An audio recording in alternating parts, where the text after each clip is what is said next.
দেখো, এটা ভুললে তো হবে না, সন্দীপন কিন্তু মানসিক দিক থেকে অসুস্থ ছিল। আত্মহত্যা করার একটা প্রবণতা কিন্তু ওর মধ্যে ছিল।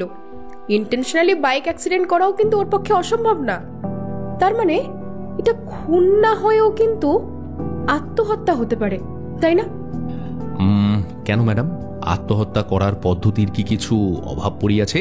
গলায় দড়ি, বিষ পান, শিরা কর্তন, গায়ে আগুন, এমনকি মেট্রোয় ঝাঁপ দেওয়ার মতো সহজ উপায় থাকতে কেউ বাইক নিয়ে উড়ালপুলের পাঁচিলে ধাক্কা মেরে সুইসাইড করছে, এটা ঠিক করে বলো তো, তোমার নিজেরই কি ঠিক বিশ্বাস হচ্ছে?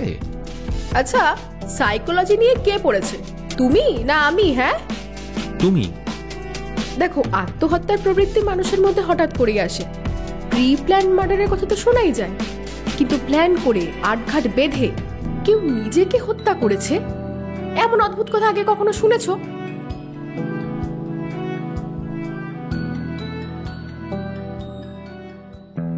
নমস্কার বন্ধুরা, নিশিরাগ গল্পের আড্ডায় আমি জয়দীপ আরও একবার তোমাদের সবাইকে স্বাগত জানাই। বর্তমান বাংলা সাহিত্যে রহস্য গল্প লেখকের তালিকায় জনপ্রিয়তার দিক থেকে অনিরুদ্ধ সাউয়ের নাম বলা যায় প্রথম সারিতে। জন্ম 1987 সালের 15ই ডিসেম্বর দক্ষিণ 24 পরগনার রঙ্গিলাবাদ গ্রামে। পদার্থবিদ্যায় স্নাতকোত্তর হয়েও সাহিত্যের প্রতি অনুরাগ ছিল বরাবরই। শিক্ষকতার পাশাপাশি তাই ভালোবাসেন পড়তে, ভাবতে এবং লিখতে। ইতিমধ্যেই তার লেখা 5টি বই অর্জুন বধের নেপথ্যে, মায়াবী মারিচ, ফাঁদ, ইন্দ্রপতন এবং যেখানে খুনের ভয় প্রকাশিত হয়েছে স্বনামধন্য বিভা পাবলিকেশন থেকে। আমাদের আজকের নিবেদন লেখকের সৃষ্ট জনপ্রিয়তম চরিত্র গোপা গোয়েন্দি। গোপা গোয়েন্দির গোয়েন্দাগিরির একটি কাহিনী এবং গল্পটি নেওয়া হয়েছে মায়াবী মারিচ বইটির মধুর প্রতিশোধ গল্প অবলম্বনে। হ্যাঁ, গোপা গোয়েন্দি নববিবাহিতা সাদামাটা গৃহবধূ হলেও তার ক্ষুরোধার বুদ্ধি, চমৎকার অবজারভেশন এবং শার্প ডিডাকশন পাওয়ার শ্রোতাদের তাক লাগাবে বলাই বাহুল্য। গোপার সহকারী বলা যায় তার হাজবেন্ড অনুরাগ। পেশায় ডিটেকটিভ ডিপার্টমেন্টের একজন দক্ষ অফিসার হলেও গোপা তাকে খুব একটা পাত্তা দেয় না। গোপা গোয়েন্দির ভূমিকায় বর্ণালী, গল্প পাঠ এবং অনুরাগের চরিত্রে আমি জয়দীপ। বিভিন্ন চরিত্রে রয়েছে নীল, সুপ্রজা, পূজা, সৌরভ রায়, জয় সরকার এবং ইন্দ্রাণী। পোস্টার ডিজাইন করেছে শ্রাবর্ণ। শব্দগ্রহণ ও আবহে আমি জয়দীপ এবং পরিচালনায় আমার সঙ্গে নীল চক্রবর্তী। তো চলো শুরু করা যাক নিশিরাগ গল্পের আড্ডায় আজকের বিশেষ নিবেদন গোপা গোয়েন্দি সিরিজের একটি টান টান উত্তেজনায় পরিপূর্ণ গোয়েন্দা গল্প কাঁটা তার। আজ প্রথম পর্ব।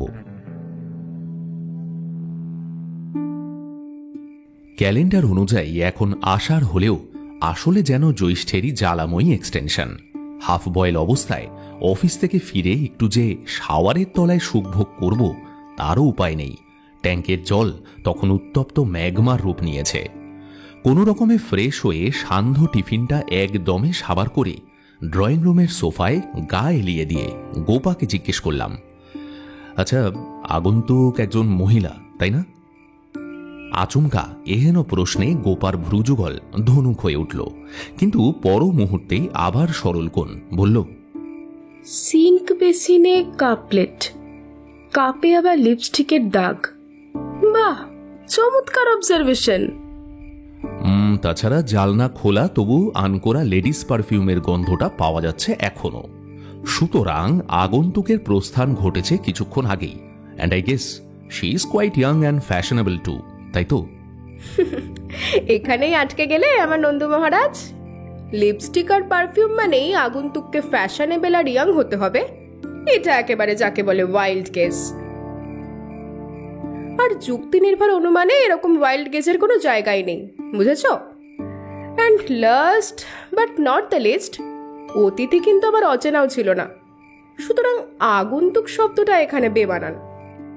আমি খানিকটা বিব্রতই হলাম। পরপর ছক্কা মারতে গিয়ে বাউন্ডারি লাইনে গোপার কাছে ধরা পড়েছি, এটা এবার বেশ বুঝতে পারলাম। কি উত্তর দেব ঠিক করতে না পেরে নীরবতা বজায় রাখি। গোপা প্রফেসরি কায়দায় বলতে শুরু করে, তবে হ্যাঁ, ওয়াইল্ড গেস এটাও কিন্তু দরকার আছে। যখন আমাদের কাছে যথেষ্ট ডেটা থাকে না, একটা প্রাইমারি অ্যাজাম্পশন আমাদের করে নিতেই হয়।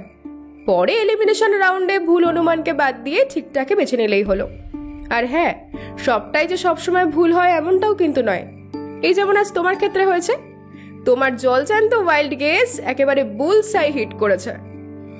লেকচারের সুযোগ পেলে গোপা যে ছাড়ে না সেটা তো আপনারা জানেন, কিন্তু তাই বলে এতটা বাড়াবাড়ি? একজন গোয়েন্দা অফিসিয়ালকে যদি তদন্তের নিয়মকানুন নিয়ে জ্ঞান হজম করতে হয়, নিতান্ত একজন অ্যামেচারের কাছে, আপনারাই বলুন কাহাতক সেটা সহ্য করা যায়? আমি খানিকটা অধৈর্য হয়ে বললাম, আচ্ছা, তার মানে সত্যি আজ বিকেলে তোমার কাছে যিনি এসেছিলেন তিনি যুবতী এবং সুন্দরী, তাই তো? ও মাই গড, अगेन! তুমি আজকে একটা লটারির টিকিট কাটো, বুঝলে? কেন? কেন নয়, আন্দাজে ঢিল মারছো, সেটা ঠিকঠাক নিশানাতেও লাগছে। ফ্যাশন এবং ইয়াং, এটা তো মিলেই গেল। এমনকি সে যে সুন্দরী, এটাও অব্যর্থভাবে মিলে গেল। I think it's a miracle. আমি মুচকি হাসলাম। প্রত্যেক জিনিয়াসের মতো গোপার মধ্যেও যে একটু আত্মগর্ব আছে সেটা আমি জানি।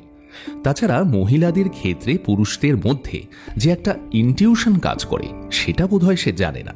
আমি আর এ নিয়ে কথা না বাড়িয়ে বললাম, যাকে এসব ছাড়ো, আসল ব্যাপারটা এবার খুলে বলো তো। গোপা গুছিয়ে বসলো, তারপর ধীরে ধীরে বলতে শুরু করে। দুপুর তখন 3টে, বাইরে রোদের তেজ তখন বেশ চড়া। এমন সময় কলিং বেলে পাখির কিচিরমিচির শোনা গেল।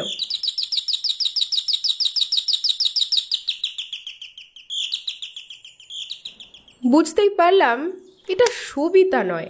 Wait wait wait, calling bell শুনে তুমি বুঝে গেলে যে ওটা আমাদের কাজের মেয়ে সবিতা নয়? আর we not on the same track? এটাও কি তোমার ওয়াইল্ড গেস নয়? না গো, তোমার মতো আমি ওরকম আন্দাজে ঢিল মারি না। প্রথমত, দুবেলা কাজে আসার কথা থাকলেও সবিতা কিন্তু বিকেলবেলা প্রায় দিনই ডুব মারে। আর এলেও তো মহারানীর 5টার আগে আগমন ঘটে না। তার বয়ফ্রেন্ড নাকি তাকে রোদ না করলে কাজে বেরোতে বারণ করেছে। আর দ্বিতীয়ত, সবিতার কলিং বেল বাজানোর মধ্যে একটা ব্যস্ততা প্রকাশ পায়। মানে ও বারবার কলিং বেলে চাপ দেওয়ায় মিউজিকের পাখিটাও যেন কেমন তারস্বরে চিৎকার করে ওঠে। তুলনায় আজ বিকেলে পাখিরটাকে কেমন যেন একটা কুণ্ঠা ধরা পড়ল। পরিষ্কার বুঝতেই পারলাম এটা সবিতা নয়। আর এটাও বুঝলাম দরজার ওপারে যিনি থাকুন, আত্মবিশ্বাসের লেভেলটা তার সেই মুহূর্তে হাই নয়। ও মাই গুডনেস! তা যাই হোক, টিজার ট্রেলার তো হলো, তা আসল পিকচারটা? দরজা খুলতেই যাকে দেখলাম তাকে বলতে পারো রূপে উর্বশী, মেনকা অথবা রম্ভা। হ্যাঁ, তোমার অনুমান একদমই ঠিক, সে সত্যিই সুন্দরী। তবে আরও ভালোভাবে বললে অপূর্ব সুন্দরী, এই কথাটা ব্যবহার করতে পারো। যদিও তাকে দেখে আমার বেশ চেনা চেনাই মনে হতে লাগলো, কিন্তু কোথায় দেখেছি কিছুতেই মনে করতে পারছিলাম না। তারপর সে নিজে যখন পরিচয় দিল। আচ্ছা, এই জন্যই বলছিলে যিনি এসেছিলেন তিনি আগন্তুক নন, বরং তোমার পূর্ব পরিচিতা। ইয়েস ডার্লিং, আমার স্কুল জীবনের বান্ধবী শ্রেয়সীর বোন সে। শ্রেয়সী ছিল আমার বেস্ট ফ্রেন্ড। হায়ার সেকেন্ডারি পর্যন্ত আমরা একসঙ্গেই পড়াশোনা করেছি। ওরকম মেধাবী বুদ্ধিমতী মেয়ে আমাদের স্কুলে একজনই ছিল। বুঝতেই পারছো সেটাকে? আরে আর কে, সেটা আমি। তা যাই হোক, এইচএস দেওয়ার পর বাবার বদলির জন্যে আমাদের দিল্লিতে শিফট করতে হলো। ব্যাস, out of sight out of mind. কাজেই শ্রেয়সীর সঙ্গে যোগাযোগ বন্ধ হয়ে গেল। হঠাৎ বছর কানেক আগে, এই তোমার মনে আছে, ওই একটা কেসে আমাকে দক্ষিণ কলকাতায় মানসিক হাসপাতালে দৌড়াতে হয়েছিল। ইচ্ছে ছিল বলি, তারপর থেকেই তো তোমার মধ্যেও। কিন্তু অযথা বিতর্ক না বাড়িয়ে মাথা নেড়ে সম্মতি জানাই। গোপা সাময়িক বিরতি নিয়ে আবার শুরু করে। ওই হাসপাতালে গিয়েই আবার শ্রেয়সীর সঙ্গে দেখা হয়। শুনেছিলাম সে নাকি নার্সিং ট্রেনিং কমপ্লিট করে ওই আরও কি সব অ্যাডিশনাল কোর্স করে ওখানকারই সাইক্রিয়াট্রিক নার্স হয়েছে। তারপর থেকে আবার যোগাযোগটা শুরু হয়। জানো তো, জোর করে একবার ওদের বাড়িতে আমাকে নিয়ে গেছিল। তখনই তোর বোন মধুশ্রীর সঙ্গে আমার প্রথম দেখা, যদিও তখন সে অবিবাহিতা ছিল। আর আজকে শাড়ি, গয়না, সিঁথিতে সিঁদুর, আমি তো প্রথমটায় ঠিক। বাবা, বলো কি, তোমার এত প্রিয় বান্ধবীর একমাত্র বোনের বিয়ে হয়ে গেল আর তোমায় নিমন্ত্রণ করেনি? আমি বিদ্রুপের সুযোগটা পুরোপুরি কাজে লাগাই। গোপা সেসবে পাত্তা না দিয়ে যেমন বলছিল তেমনই বলে চলে। প্রথমেই সে নিজের পরিচয় জানালো। আমি খাতির করে বসালাম, চা বিস্কুট খাওয়ালাম। দিদি কেমন আছে, মা বাবা কেমন আছেন, কতদিন বিয়ে হয়েছে, কোথায় বিয়ে হয়েছে, স্বামী কী করেন, শ্বশুর বাড়ি কোথায়, সব জিজ্ঞেস করলাম। কিন্তু এম এ নতুন সিলেবাসে পড়াশোনা করছে, দিল প্রত্যেকটারই অতি সংক্ষিপ্ত জবাব। জানতে পারলাম বিয়ে হয়েছে 1 মাস আগে, অ্যারেঞ্জ ম্যারেজ। স্বামীর নাম সন্দীপন বিষয়ী, বিখ্যাত ব্যবসায়ী প্রয়াত রণজয় বিষয়ীর একমাত্র ছেলে। ওর শ্বশুরবাড়ি তো কসবায়। অবশেষে অনেক কাঠ খড় পুড়িয়ে সে কেন এসেছে আমার কাছে সেটা জানতে পারলাম। গোপা একটু থামলো, তারপর কি যেন একটু ভেবে নিয়ে নিজের মনে বিড়বিড় করলো। কিন্তু আমার মনে হলো মেয়েটার মাথায় যেন একটু ছিট আছে। সুন্দরীরা বোধহয় একটু ছিটিয়ালি হয়, এটা গোপাকে দেখে বিলক্ষণ বুঝেছি। তবে যথারীতি এই বিষয়ে কোনো মন্তব্য না করে জানতে চাইলাম, কেন? এ কথা ও কথার পরে অনেক হেজিটেশন করে এরপর মধুশ্রী মুখ খুলল। আচ্ছা দিদি, অ্যাক্সিডেন্ট হলে কি পোস্টমর্টম হয়? মানে আমি জাস্ট জিজ্ঞেস করছি, মানে it's just out of curiosity, that's it. আমি তো একেবারে চমকে যাই ওর কথায়। তারপর আবার বলল, আত্মহত্যা করলে কি ইন্স্যুরেন্সের টাকা ক্লেম করা যায়? আমি ওকে ভদ্রভাবেই বললাম যে দেখো, আমার মনে হয় তোমার এসব বিষয়ে কোনো আইনজ্ঞের সঙ্গে পরামর্শ করা উচিত। এটা শুনে আমার হাত দুটো চেপে ধরে বলল, দিদি আমার কি মনে হয় জানো তো, আমার স্বামীর মধ্যে না কিছু একটা সমস্যা রয়েছে। মানে বিয়ের 30 দিন পরেও বিশ্বাস করো আমি মানে এখনও মানে ও রাতে শোয়ে আর ঘুমিয়ে পড়ে, আমায় আমায় টাচ পর্যন্ত করে না। আমি তখন বাধ্য হয়ে বললাম, তোমার স্বামীর কোনো শারীরিক সমস্যা আছে, তুমি এ বিষয়ে ডাক্তারের সঙ্গে পরামর্শ করো। তুমি নিশ্চয়ই তোমার দিদির কাছে শুনেছো, আই মিন আমার পেশাটা কি নিশ্চয়ই জানো, তো বুঝতেই পারছো এই বিষয়ে আমার কিছু করার নেই। মধুশ্রী আবার বলল, আসলে আমার কি মনে হয় জানো, আমার স্বামী না আমায় ফাঁসাতে চায়। ও নিশ্চয়ই কিছুটা প্ল্যান করছে। আমি তো তোমার কাজকর্ম জেনেই তোমার কাছে এসেছি। তুমি যদি আমাকে একটু হেল্প করতে পারো, আমি চাই তুমি আমার স্বামীর উপর একটু নজরদারি করো। আর কিছুই না, ফিজ নিয়ে তুমি একদমই চিন্তা করো না, please please try to understand. বুঝতেই তো পারছো। আমি আর কি বুঝবো বলো, এরকম ঘটনা আজকাল প্রায়শই তো ঘটছে। এই অবিশ্বাস আর সন্দেহ মানুষের সম্পর্কগুলোকে একদম শেষ করে দিচ্ছে। তা তুমি কি বললে, মানে কেসটা নেবে? পত্রপাঠ তো ডিনাই করিনি স্যার, দেখি 2-1 দিন ভেবে কি করা যায়। কেস টেস খুব একটা জুটছে না বলে এসব পেটি কেসেও যে গোপাকে ইন্টারেস্ট দেখাতে হচ্ছে সেটা বুঝতে পারলাম। গোপাকে এই নিয়ে লেগ পুলিং করার ইচ্ছে ছিল, কিন্তু ঠিক এই সময়ে একটা বাইকের আওয়াজ শোনা গেল বাইরে। আওয়াজ শুনেই বলতে পারি এটা পাতি 2 চাকা নয়, হাল ফ্যাশনের অত্যন্ত দামি কোনো পক্ষীরাজ। ইঞ্জিনের আওয়াজটা থেমে গেল আমার বাড়ির সামনেই। গটগট করে একটা বুটের আওয়াজ এগিয়ে এলো বাড়ির দরজার দিকে, এবং সঙ্গে সঙ্গেই কলিং বেলের পাখিটা একসময় চিৎকার করে উঠল।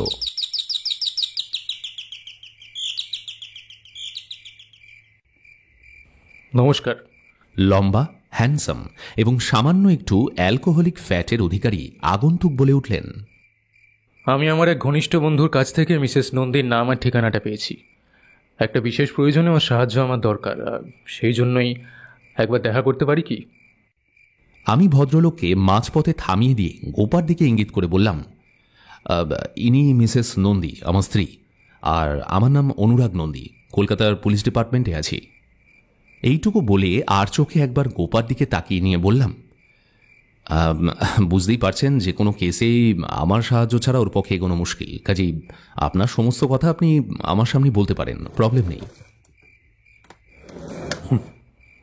নিশ্চয়ই, আপনি থাকুন, আমার তাতে কোনো অসুবিধা নেই।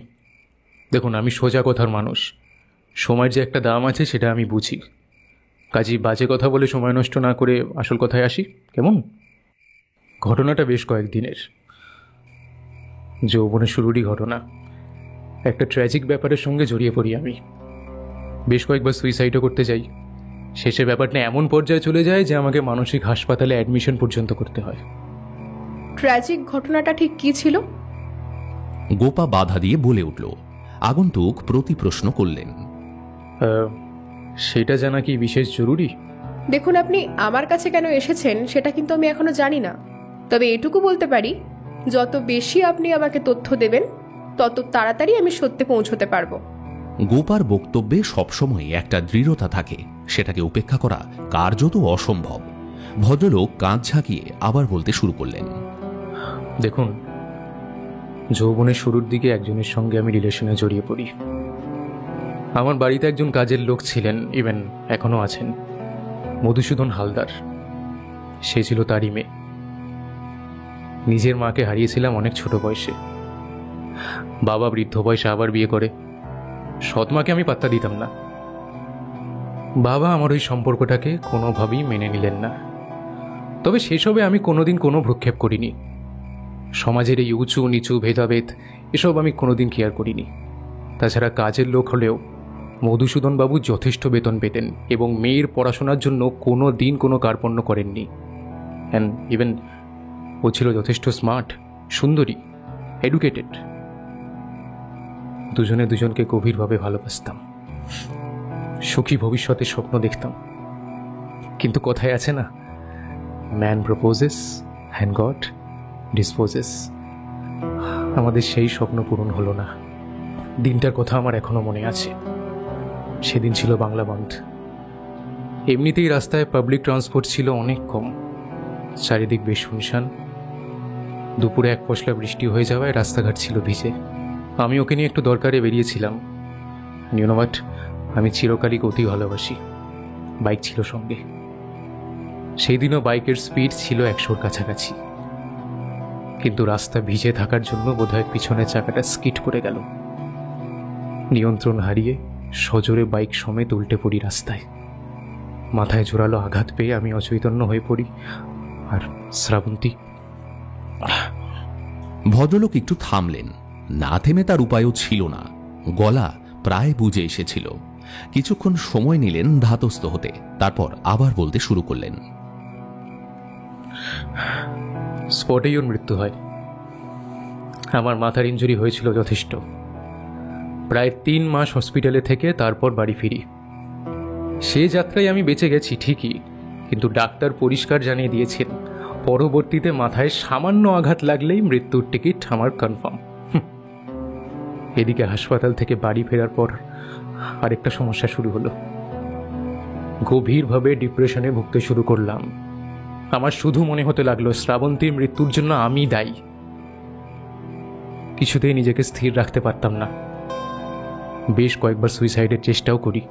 অ্যান্ড যেটা হয়, অবশেষে অ্যাডমিশন করাতে হলো মানসিক হাসপাতালে। ডক্টর মনোময় ভট্টাচার্য এবং একজন নার্সের ট্রিটমেন্টে প্রায় 1 বছরের মধ্যেই আমি সুস্থ হয়ে বাড়ি ফিরলাম। ততদিনে বাবাও মারা গেছেন এবং ইউ নো হোয়াট, আমার বিধবা সৎমার লাগাম ছাড়া লাম্পট্যে আমার জীবন তখন বিধ্বস্ত। ঠিক সেই সময় আমার জীবনে আরেকটা মেয়ে এলো। ইয়েস, স্বপ্ন, আবেগ, ভালোবাসা প্রভৃতি সব কিছু নিয়ে সে আমার জীবনে আবার ফিরে এলো। আবার নতুন করে ভালোবাসলাম আমি। বেঁচে থাকার একটা ইচ্ছে তৈরি হলো। বিয়ে করার সিদ্ধান্ত নিলাম। আমি নিজে গিয়ে প্রস্তাব দিলাম ওদের বাড়িতে। অ্যান্ড বলাই বাহুল্য, আমি অপাত্র নই। আমার বাবার প্রায় 500 কোটি টাকার সম্পত্তির অর্ধেক মালিকানা আমার। কাজেই অপক্ষ থেকে আপত্তি তোলার কোনো কথা নয়। 1 মাস আগে আমার বিয়ে হয়। তারপরেই 1 মিনিট। বিয়ের আগে হবু স্ত্রীকে কি জিজ্ঞাসা করেছিলেন তার এই বিয়েতে মত আছে কিনা? অফকোর্স, ওর মত আমি নিয়েছিলাম। তারপরেই ওর বাড়িতে প্রস্তাব রাখি। ইউ নো হোয়াট, বিয়ের পরেই বুঝতে পারলাম যে কত বড় ভুল করে ফেলেছি আমি। জীবনের আরেকটা মস্ত ভুল। বহুক্ষণ চুপ করেছিলাম আমি। এবার থাকতে না পেরে বললাম, আচ্ছা, এই কথা আপনার কেন মনে হলো? বিয়ের দিন থেকেই বুঝতে পারলাম মন থেকে বিয়েটা করেনি আমার স্ত্রী।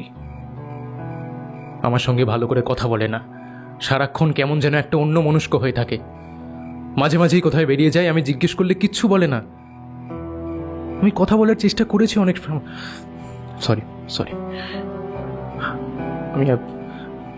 আমি আপনাদের কি বলবো, I am feeling really helpless. সেই জন্যই আপনাদের কাছে আসা। হ্যাঁ, সবই তো বুঝলাম, কিন্তু এটা বুঝতে পারছি না আমি আপনাকে এ ব্যাপারে কি করে সাহায্য করব। দেখুন মিসেস নন্দী, আমার মনে হয় আমার স্ত্রী আমাকে গোপনে হত্যা করার প্ল্যান করছে। হয়তো আমাকে মার্ডার করে কিছু একটা মতলব আছে ওর। আপনি কাইন্ডলি একটু চেক করুন। হোয়াট? অর্থাৎ আপনার হঠাৎ এরকম কেন মনে হচ্ছে? লুক মিস্টার নন্দী, বিয়ের তারিখ ফিক্সড হওয়ার আগে আমার স্ত্রী আমাকে একটা শর্ত দিয়েছিল। বলেছিল একটা মোটা অঙ্কের ইন্স্যুরেন্স করতে হবে আমার নামে, অ্যান্ড ইউ নো হোয়াট, তার নমিনি হবে ও নিজে। সে কি আপনি জিজ্ঞেস করেননি এরকম অদ্ভুত শর্তের কারণ? না, সেটা নয়। আসলে বিয়ের আগে ওদের বাড়ি থেকে আমার কোষ্ঠী চাওয়া হয়। দেখুন, এসব বিষয়ে আমি একেবারেই বিশ্বাস করি না, তবে আমার বাবা মানত। আমার জন্মের পর একটা কোষ্ঠী আমার বাবা তৈরিও করেছিল। ওরা কোষ্ঠী বিচারের কথা বলতে আমি একটু আশ্চর্যই হই, কারণ বিয়ের সময় আজকাল কোষ্ঠী মেলাতে আমি সরি কেউ চায় না। অস্বীকার করব না, আমি বিশ্বাস করতে পারছিলাম না, আমার কষ্টই হচ্ছিল। তবুর কারোর ভাবাবেগ, কারোর মন, কারোর বিশ্বাস এসব নিয়ে খেলা করাটা আমার মনে হলো না ঠিক, তাই আমি দিয়ে দিই। আর কোষ্ঠীতে কি লেখা বেরিয়েছে, বিয়ের পর নাকি অ্যাক্সিডেন্টে আমার মৃত্যু হয়ে যাবে। মানে বিশ্বাস করছেন এই কথাগুলো? আমার মনে হয়েছিল সেই জন্যই হয়তো ইন্স্যুরেন্সের কথাটা ও বলেছে, সেই জন্যই সত্য রেখেছে। কিন্তু এখন আমার স্ত্রীর মতিগতি দেখে মনে হচ্ছে একটা গভীর ষড়যন্ত্র চলছে এর পেছনে। আমি চাই মিসেস নন্দী আপনি একটু তদন্ত করে দেখুন। আপনার অনেক নাম আমি শুনেছি, আমি নিশ্চিত আপনি আসল সত্যিটা ঠিক খুঁজে বের করতে পারবেন। অনেকক্ষণ ধরেই আমার ইনটিউশন একটা সম্ভাবনার দিকে ইঙ্গিত করছিল। নিশ্চিত হতেই জিজ্ঞেস করলাম, আচ্ছা আপনার স্ত্রীর নামটা কি? মধুশ্রী। গোপা উঠে পড়ল। ইঙ্গিতটা এতটাই স্পষ্ট যে উঠে পড়তে হলো আগন্তুককেও। ওয়ালেট থেকে 5টা 2000 টাকার নোট তিনি টেবিলে রেখে দিয়ে বললেন, এই নিন আজকে সন্ধ্যের সময়টুকুর দাম। বুঝতেই পারছেন, যদি কেসটা আপনি নেন ফিজ নিয়ে আপনাকে কোনো চিন্তা করতে হবে না। আর হ্যাঁ, আমার পরিচয়টা বোধহয় দেওয়া হয়নি। নমস্কার, আমি মিস্টার সন্দীপন বিষয়ী, তাই তো? শুনুন না, আরেকটা কথা, আজ রাতে আপনার স্ত্রী মানে মধুশ্রীর সঙ্গে একবার কথা বলুন। আমার মনে হয় আপনাদের মধ্যে কমিউনিকেশন কিছু একটা গ্যাপ আছে। যতটা ভাবছেন অতটা হয়তো না ভাবলেও চলবে। তবে এরপরও যদি মনে করেন, এই যে আমার কার্ড নাম্বার দেওয়া আছে, সেটাই কাল বিকেলে একবার ফোন করবেন। কেসটা নেব কিনা আমি তখনই বলে দেবো। এরপর ভদ্রলোক বিদায় নিলেন। স্পষ্ট মনে আছে গোপা তার নাম নির্ভুল বলতে পেরেছিল বলে অবাক হওয়ার একটা অভিব্যক্তি গোপন করতে পারেননি তিনি। কিন্তু রহস্যটা কোনোদিনই তার পক্ষে আর জেনে ওঠা সম্ভব হয়নি। সেই সুযোগটাই তিনি পাননি আসলে। দুঃসংবাদটা পাই পরের দিন সকালে। সময় তখন 10টা। অফিসে ঢুকতে না ঢুকতেই ট্রাফিক কন্ট্রোল রুম থেকে খবর পাই এজিসি বোস রোড ফ্লাইওভারে একটা পথ দুর্ঘটনায় মৃত্যু হয়েছে এক বাইক আরোহীর। নিয়ন্ত্রণ হারিয়ে বাইকটা ধাক্কা মারে উড়ালপুলের পিলারে। ছিটকে পড়া আরোহী পিছন থেকে আসা একটা প্রাইভেট গাড়ির চাকার তলায় চলে যায় এবং ঘটনাস্থলেই তার মৃত্যু হয়। অস্বীকার করব না, খবরটা শুনে খুব বেশি তাপুত্তাপ প্রথমে ঘটেনি আমার মধ্যে। কলকাতায় পথ দুর্ঘটনা আজকাল নিত্য নৈমিত্তিক ঘটনা, কিন্তু বাইক আরোহীর নামটা যখন জানতে পারলাম, একটা ঠান্ডা স্রোত বয়ে গেল আমার মেরুদণ্ড বেয়ে। প্রয়াত আরোহী আর কেউ নয়, গত রাতের আগন্তুক মিস্টার সন্দীপন বিষয়ী। প্রথমেই মনে পড়ল গোপার কথা। গত রাতে ডিনারের সময় তাকে বেশ ভালো রকম কনফিউজড দেখেছে। স্বামী এবং স্ত্রী একে অপরের উপর নজরদারির জন্য ছুটে এসেছে গোয়েন্দার কাছে। আরও আশ্চর্যের ব্যাপার, দুজনেই দুজনের বিরুদ্ধে অভিযোগ করছে গোপন ষড়যন্ত্রের। গোপা তার স্বল্প গোয়েন্দি জীবনে নিঃসন্দেহে এরকম অদ্ভুত ঘটনা আগে কখনো দেখেনি। মনে হলো অবিলম্বে খবরটা ওকে একবার জানানো দরকার। বার কয়েক রিং করার পর ফোনটা রিসিভ করল। আমি সংক্ষেপে ব্যাপারটা বললাম। একটা দীর্ঘশ্বাস সহযোগে হুম উচ্চারণ করে লাইনটা ডিসকানেক্ট করল। বুঝলাম নিজের বান্ধবীর একমাত্র বোনের স্বামীর মৃত্যুতে বেচারি হতভম্ব হয়ে গেছে। অ্যাক্সিডেন্টাল কেসে সচরাচর আমাদের বিভাগ মাথা ঘামায় না, মৃত্যুর গা থেকে খুনির গন্ধ পাওয়া না গেলে আমাদের মতো হোমিসাইড অফিসারদের বিশেষ কিছুই করার থাকে না। কিন্তু এই ব্যাপারটায় প্রথম থেকেই একটা আগ্রহ তৈরি হলো আমার মধ্যে। মন বলছিল এই দুর্ঘটনার পিছনে অস্বাভাবিক কোনো কারণ লুকিয়ে থাকা অসম্ভব নয়। আমাদের বস তথা কলকাতা পুলিশের ডিসিডিডিকে গিয়ে জানালাম আমার সন্দেহের কথা। তিনি ভারী কিশোরে প্রশ্ন করলেন, You want to say it could be homicide? Yes sir. তা এটা কি জাস্ট তোমার ইনটিউশন নাকি এর পেছনে অন্য কোনো কারণ আছে? আমার ধারণা এই পৃথিবীর বস প্রজাতিভুক্ত প্রত্যেকেই একই রকম। নিম্নপদস্থ কাউকে কৈফিয়ত চাওয়াটা তাদের একটা আবশ্যিক কর্তব্য বলেই তারা মনে করে। বাধ্য হয়েই গতকাল গোপার কাছে প্রয়াত মিস্টার বিশোই এবং তার স্ত্রীর প্রায় একই উদ্দেশ্যে পৃথকভাবে ছুটে আসার কথা জানাতে হলো। মিসেস বিশোইও যে বেশ কয়েকটি সাসপিশাস প্রশ্ন করেছিল গোপাকে, সেটা জানাতেও ভুললাম না। অ্যাক্সিডেন্ট করলে কি পোস্টমর্টেম হয়? এই প্রশ্নটা যে রুদ্ধদ্বার কক্ষে নিহত সন্দীপনের নবপরিণীতা স্ত্রী দুর্ঘটনার আগের দিন বিকেলেই জানতে চেয়েছিল গোপার কাছে, সেটা বিশেষভাবে উল্লেখ করলাম। সব শুনে ডিসিডিডি মিস্টার রাজেন্দ্র সিংয়ের চোখে মুখে গভীর ভ্রুকুটি ধরা পড়ল। পরমুহূর্তেই একটা ফোন করলেন তিনি। ওপাশের কথা শুনতে পেলাম না, তাই এ প্রান্তের কথাগুলো সাজিয়ে দিলাম। Hello, traffic department, ডিসিডিডি speaking. আজ সকালে এজেসি বোস ফ্লাইওভারে যে অ্যাক্সিডেন্টটা ঘটেছে সেটার সিসিটিভি ফুটেজ পাওয়া গেছে। ও আই সি, অস্বাভাবিক কিছু চোখে পড়েছে আপনাদের? Just a case of reckless driving? আচ্ছা, যে গাড়িটার তলায় পিষে গিয়েছিলেন ভদ্রলোক, তার ড্রাইভার কি হেফাজতে আছে আপনাদের? ওয়েল, ড্রাইভারটিকে এক্ষুনি ছাড়বেন না। হোমিসাইডের একজন অফিসার যাচ্ছেন, উনি একটু জেরা করতে চান, আর সিসিটিভি ফুটেজটাও উনি দেখবেন। কেমন? No no, not anything special, just a routine investigation. ও হ্যাঁ, বডিটা কি পোস্টমর্টমে চলে গেছে? ঠিক আছে, নো প্রবলেম। আচ্ছা, বাইকটা ভালো করে পরীক্ষা করে দেখেছেন কি? কোনো রকম যান্ত্রিক গোলযোগ ছিল কি? Strange. Okay, thank you, have a good day. Phone শেষ করে ডিসি স্যার চোখে চোখ রাখলেন আমার, বললেন, লোক অনুরাগ, বাইকটা ছিল imported, expensive and exclusively new. সচরাচর এইসব বাইক রেসিংয়ে ব্যবহৃত হয়। 8টা গিয়ার, 0 থেকে 100 স্পিড তুলতে সময় লাগে মাত্র 19 সেকেন্ড। বুঝতেই পারছো, ড্রাইভিং স্কিল খুব হাই না হলে এসব চালানো যাত্রার কম্য নয়। থামলেন স্যার। আমার কি বলা উচিত বুঝতে না পেরে নিরাপদ এবং বহুল ব্যবহৃত শব্দ জোড়াই আউড়ে গেলাম। Yes sir. দেখো, এটা দুটো দিক থেকেই ব্যাখ্যা করা যায়। চওড়া টেবিলের ওপ্রান্তে গদি চেয়ারে বসা সিংহ মশাই আবার মুখ খুললেন। এই সমস্ত বাইকের টায়ার, টিউব, ব্রেক প্রভৃতি সমস্ত পার্টস বেশ আধুনিক। এইসব বাইক সহজে ডিসব্যালেন্সড হয় না। বাইকের যান্ত্রিক ত্রুটিও ছিল না। তাহলে এটা ধরে নিতে অসুবিধা হয় না যে বাইকারের ড্রাইভিংয়ের হাতও বেশ ভালো ছিল। সুতরাং তোমার ইনটিউশন একেবারে ভুল নাও হতে পারে। এটা নেহাত নিরামিষ দুর্ঘটনার কেস না হওয়া আশ্চর্য নয়। আবার উল্টো দিক থেকে বিচার করলে বাইকটা ছিল হাই পিকআপের, আর ড্রাইভারের হাত ভালো ছিল বলে ওভার কনফিডেন্সের ফলে হঠাৎ নিয়ন্ত্রণ হারিয়ে দুর্ঘটনা ঘটা অসম্ভব কিছু নয়। বিশেষত তুমি যখন বলছো ভিকটিমের দুর্ঘটনাগ্রস্ত হওয়ার পূর্ব ইতিহাস ছিল। সিসিটিভি ফুটেজ খুঁটিয়ে দেখে পেছন থেকে আসা গাড়ির ড্রাইভারেরও দোষ কিছু পাওয়া যায়নি। তবে একটা জিনিস কিছুটা খটকা থাকলে থাকতেও পারে। ঘটনাস্থল থেকে উদ্ধার হওয়া ওই বাইকের আরোহীর হেলমেট পরীক্ষা করে দেখা গেছে নাইলন স্ট্র্যাপটি ওখানে কাটা ছিল। তুমি নিজে যেহেতু ইন্টারেস্ট দেখিয়েছ, আমি তবে বাধা দেব না। নিজের মতো করে ইনভেস্টিগেট করো, দেখো কিছু লুফল খুঁজে পাও কিনা। তবে হ্যাঁ, ইউ হ্যাভ জাস্ট 2 days।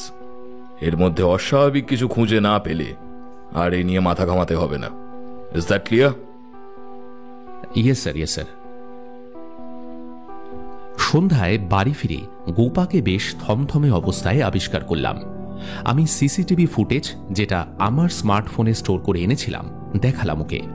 বলাই বাহুল্য অস্বাভাবিক কিছুই চোখে পড়ার মতো নেই। ফুটেজে দেখা যাচ্ছে একটা লাল টুকটুকে বাইক টার্নিংয়ের সময় সোজা গিয়ে ধাক্কা মারছে ফ্লাইওভারের পাঁচিলে। মারাত্মক ধাক্কায় আরোহী ছিটকে পড়ছে রাস্তার মাঝখানে। সবে সিগন্যাল থেকে ছাড়া পেয়ে সকালের অফিস টাইমের গাড়িগুলো তখন ছুটে চলেছে জোর কদমে। হঠাৎ করে বাইক আরোহী সামনে ছিটকে পড়ায় পিছনের গাড়ির ড্রাইভার সজোরে ব্রেক কষেও দুর্ঘটনা এড়াতে পারেনি। সজোরে ব্রেক কষার গভীর দাগ আমি নিজেও আবিষ্কার করেছি ঘটনাস্থলে। ড্রাইভারকে জেরা করেও সন্দেহজনক কিছুই পাওয়া যায়নি। তাছাড়া অবসরপ্রাপ্ত এক বিচারপতির গাড়ি ছিল ওটা, তিনি নিজেও ছিলেন গাড়িতে। সুতরাং ইচ্ছে করে অ্যাক্সিডেন্টের ঘটনা বলে প্রাথমিকভাবে মনে করারও কোনো কারণ নেই। আপাতত পোস্টমর্টেম রিপোর্টটাই ভরসা। অবশ্য তাতেও অস্বাভাবিক কিছু পাওয়া যাওয়ার সম্ভাবনা কম। মিথ্যে সন্দেহের পিছনে ঘুরে বেড়ানোর জন্য ডিসি স্যারের কঠিন ব্যঙ্গাত্মক চাহনি আমি স্পষ্ট কল্পনা করতে পারলাম। গোপা ফুটিয়ে দেখল ফুটেজটা, আমার মুখেও কথাগুলো শুনল, তারপর গম্ভীর স্বরে বলল, আমার সঙ্গে আমার মক্কেলের সমস্ত গোপন কথোপকথন তুমি পুলিশ হিসেবে নয়, আমার স্বামী এবং অ্যাসিস্ট্যান্ট হিসেবে শুনেছ। এসব কথা বসের কানে তুলতে তোমার এথিক্সে বাঁধলো না? গোপার কথা একেবারে হয়তো ভুল নয়, তবে পুরোপুরি ঠিক বললেও মেনে নেওয়া যায় না। বিশেষ করে ওই অ্যাসিস্ট্যান্ট শব্দটা তো নয়ই। কিন্তু আমি কিছু বলবার আগেই সে শিক্ষয়িত্রী সুরে আদেশ দিল, যাকে একজন গেস্ট আসছে, আমি আসতে বলেছি, প্লিজ দয়া করে না এরকম সালমান খান হয়ে থেকো না। আমি নীরবে আমার আদুরে গায়ে টি শার্টটা গলিয়ে নিলাম। আর ঠিক তখনই আবার কিচিরবিচির শোনা গেল কলিং বেলে।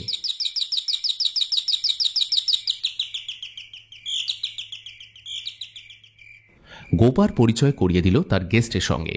ইনি গোপার বান্ধবী শ্রেয়সী, অবিবাহিতা, বয়স গোপার মতোই, তবে দেখে যেন একটু বেশি বয়সী মনে হয়। উচ্চতা মাঝারির চেয়ে একটু বেশি, গায়ের রং কেমন যেন বিবর্ণ।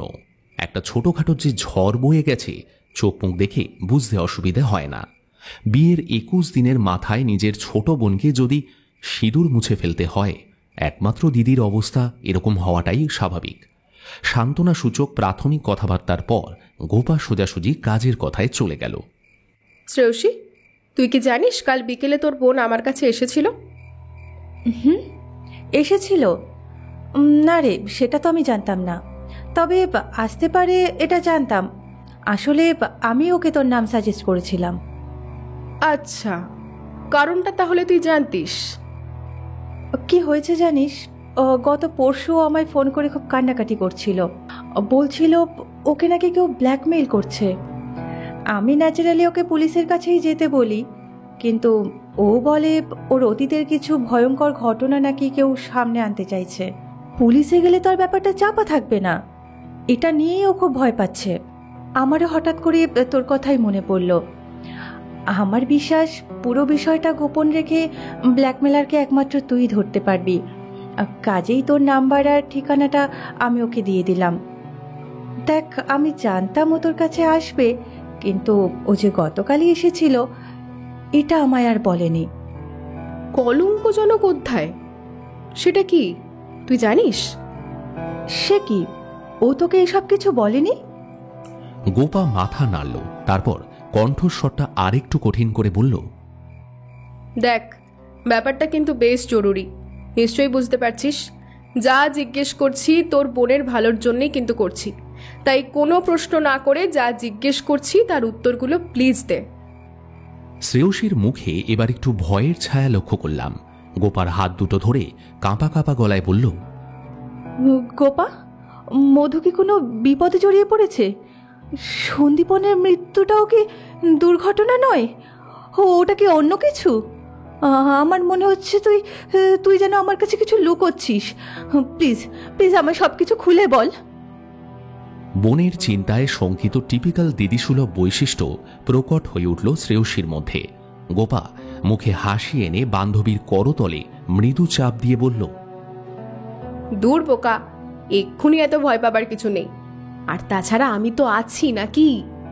আসলে মধুশ্রীর সঙ্গে তো আমার ভালো আলাপ নেই, তাই হয়তো সবকিছু খুলে বলতেও একটু লজ্জা পাচ্ছে। নিজের কলঙ্কের কথা কেউ কি আর অত সহজে বলতে চায় বল? অথচ সেটা না জানলে আমিও তো কিছু করতে পারবো না। ব্ল্যাকমেইলার তো আর স্বামীর মৃত্যু হয়েছে বলে দয়া করে ক্ষমা ঘেন্না করে দেবে না। গোপার আশ্বাস পেয়ে শ্রেয়সীর উৎকণ্ঠা খানিকটা কমল মনে হলো, কিন্তু আর চোখে আমার দিকে চেয়ে কেমন যেন একটু হেজিটেট করতে লাগলো। আমি বুঝতে পেরে উঠে দাঁড়িয়ে বললাম, আচ্ছা তোমরা কথা বলো, আমি ওই ঘরে যাচ্ছি। হ্যাঁ না, তুমি থাকো। আর তারপরেই তার বান্ধবীকে উদ্দেশ্য করে গতকাল সন্ধ্যায় করা আমার মন্তব্যেরই যেন রিপিট টেলিকাস্ট করল। দেখ শ্রেয়সী, তুই তো জানিস ও কলকাতা পুলিশের দুঁদে গোয়েন্দা। ওর সাহায্য ছাড়া আমি এক পাও এগোতে পারবো না। তাই আমি চাই তুই যা বলবি ওর সামনেই বল। এই ঘরের কোনো কথা বাইরে যাবে না, তুই নিশ্চিন্ত থাক। শ্রেয়সী এবার হাসল, আর তার গায়ের রঙের মতো হাসিটাও কেমন যেন বিবর্ণ মনে হলো। আমার দিকে তাকিয়ে বলল, অনুরাগবাবু কিছু মনে করবেন না। আসলে নিজের বোনের চরিত্রের ব্যাপারে আপনাদের সামনে আলোচনা করতে আমার একটু হেজিটেটই হচ্ছিল, কিন্তু এগুলো হয়তো আপনাদের না বললে নিজের বোনের বিপদ আমি নিজেই ডেকে আনবো। তাই যা জানি, যেটুকু জানি, সম্পূর্ণ ডিটেলসই আমি বলছি। তাতে হয়তো আপনারা আমাকে বেহায়া মনে করতেই পারেন। আমি কথায় নয় মৃদু হেসে প্রত্যুত্তর দিলাম। পুলিশকে যে সময় বিশেষে দোকান কাটা হতেই হয় সেটা কজনই বা জানতে পারে। শ্রেয়সী একটু সময় নিল, তারপর মনে মনে বোধহয় একটু গুছিয়ে নিয়ে বলতে শুরু করল, আমার বোন মধুশ্রী, মানে মধু, যাকে বলে রূপে একেবারে ডানা কাটা পড়ি। কিন্তু মুশকিলটা কি জানিস তো, রূপও যতটা পেয়েছে বুদ্ধি তার একাংশও পায়নি। একটু বড় হওয়ার পর থেকে একের পর এক শুধু সম্পর্কেই জড়িয়েছে। আমার বলতে লজ্জা হয় রীতিমতো, কখনো কখনো তো সম্পর্কের একেবারে শেষ পর্যায় পর্যন্ত চলে গেছে। বিয়ের আগে তো লোকলজ্জার হাত থেকে বাঁচানোর জন্য অ্যাবর্শন পর্যন্ত করাতে হয়েছে, এবং সেটাও একবার নয় 2 বার। প্রেম আর ব্রেকআপ এইটুকুই ওর জীবনে ঘটেছে, এর বাইরে আর কিচ্ছু হয়নি। তুই, তোর মা বাবা, ওকে কেউ শাসন করিসনি? আরে সহজলভ্য সুন্দর যে কোনো জিনিস ক্রমশ ভ্যালুলেস হয়ে পড়ে, এটা বুঝাসনি ওকে? শ্রেয়সী আবার হাসল, সেই বিবর্ণ হাসি। আসলে ছোটবেলায় ওর একবার নিউমোনিয়া হয়, প্রায় মরার ঘর থেকে ফিরে এসেছিল, আর তারপর থেকে বাবা মায়ের চোখের মনি হয়ে ওঠে। আর তাছাড়া তো জানিসই আমাদের সমাজে মেয়েদের গুণের থেকে রূপের কদরই বেশি। আমি কিছু বলতে গেলেই ভাবতো ওর মতো সুন্দরী নই তো, তাই আমি ওকে হিংসে করি। শুনলে আশ্চর্য হবি, বাবা মাও মনে মনে একই ধারণা পোষণ করত। নিজেরা তো ওকে প্রশ্রয় দিতই, আর আমি কিছু বলতে গেলে আমাকেও সেটা বলতে দিত না। এগুলো এক ধরনের মানসিক রোগ রে। নিজে একজন সাইকিয়াট্রিক নার্স, অথচ নিজের বাড়ির লোকেরাই এক একজন মানসিক রোগী। এর যে বাজে ব্যাপার আর কি হতে পারে বলতো? মূল জায়গা থেকে শ্রেয়সী সরে যাচ্ছে দেখে তাকে ট্র্যাকে ফিরিয়ে আনতে গিয়ে বললাম, তাহলে মধুশ্রীর বয়ফ্রেন্ডের দীর্ঘ তালিকার অন্তর্ভুক্ত যে কেউই এই ব্ল্যাকমেলার হতে পারে, তাই না? এক্স্যাক্টলি, হতেই তো পারে। এদের কারোর কাছে পুরনো কোনো ফটো, ভিডিও, ডকুমেন্ট থাকতেই পারে। এখন বড়লোক বাড়ির বউ হয়েছে দেখে রাগে প্রতিশোধে এরকম ব্ল্যাকমেল করছে। কিন্তু ঘটনা হলো, এত লম্বা লিস্ট হলে তদন্ত করাটা ভীষণ কঠিন। আর তুই তো বলছিস তুই সবার নামও জানিস না। আচ্ছা, একটু মনে করে বলতো, মানে মধুশ্রীকে শুধু ভোগের সামগ্রী হিসেবে নয়, বরং তাকে ভালোবাসতো বা ছেড়ে চলে যাওয়ার পরও খুব জ্বালাতন করেছে, টিস করেছে, এরকম কারো কথা কি তোর মনে পড়ছে? শ্রেয়সীর মুখশ্রীতে চিন্তার রেখা ফুটে উঠল। একটু ভেবে নিয়ে বলল, আসলে আমি নিজের পড়াশোনা, ট্রেনিং আর কাজ নিয়ে থাকতেই বেশি পছন্দ করতাম। ওর সব অ্যাফেয়ারের ব্যাপারে আমি কখনো কোনো মাথা ঘামাইনি। দেখ, স্বাভাবিকভাবেই ওর জীবনে কে এলো কে গেল এইসব আমি জানি না, জানতেও চাইনি কখনো। তবে হ্যাঁ, একজনের কথা বলতে পারি। ছেলেটার বাড়ি ছিল বোধহয় ওই গড়িয়ার দিকে হবে হয়তো। ছেলেটা নাকি কোনো এক রিটায়ার্ড জজ সাহেবের গাড়ি চালাতো।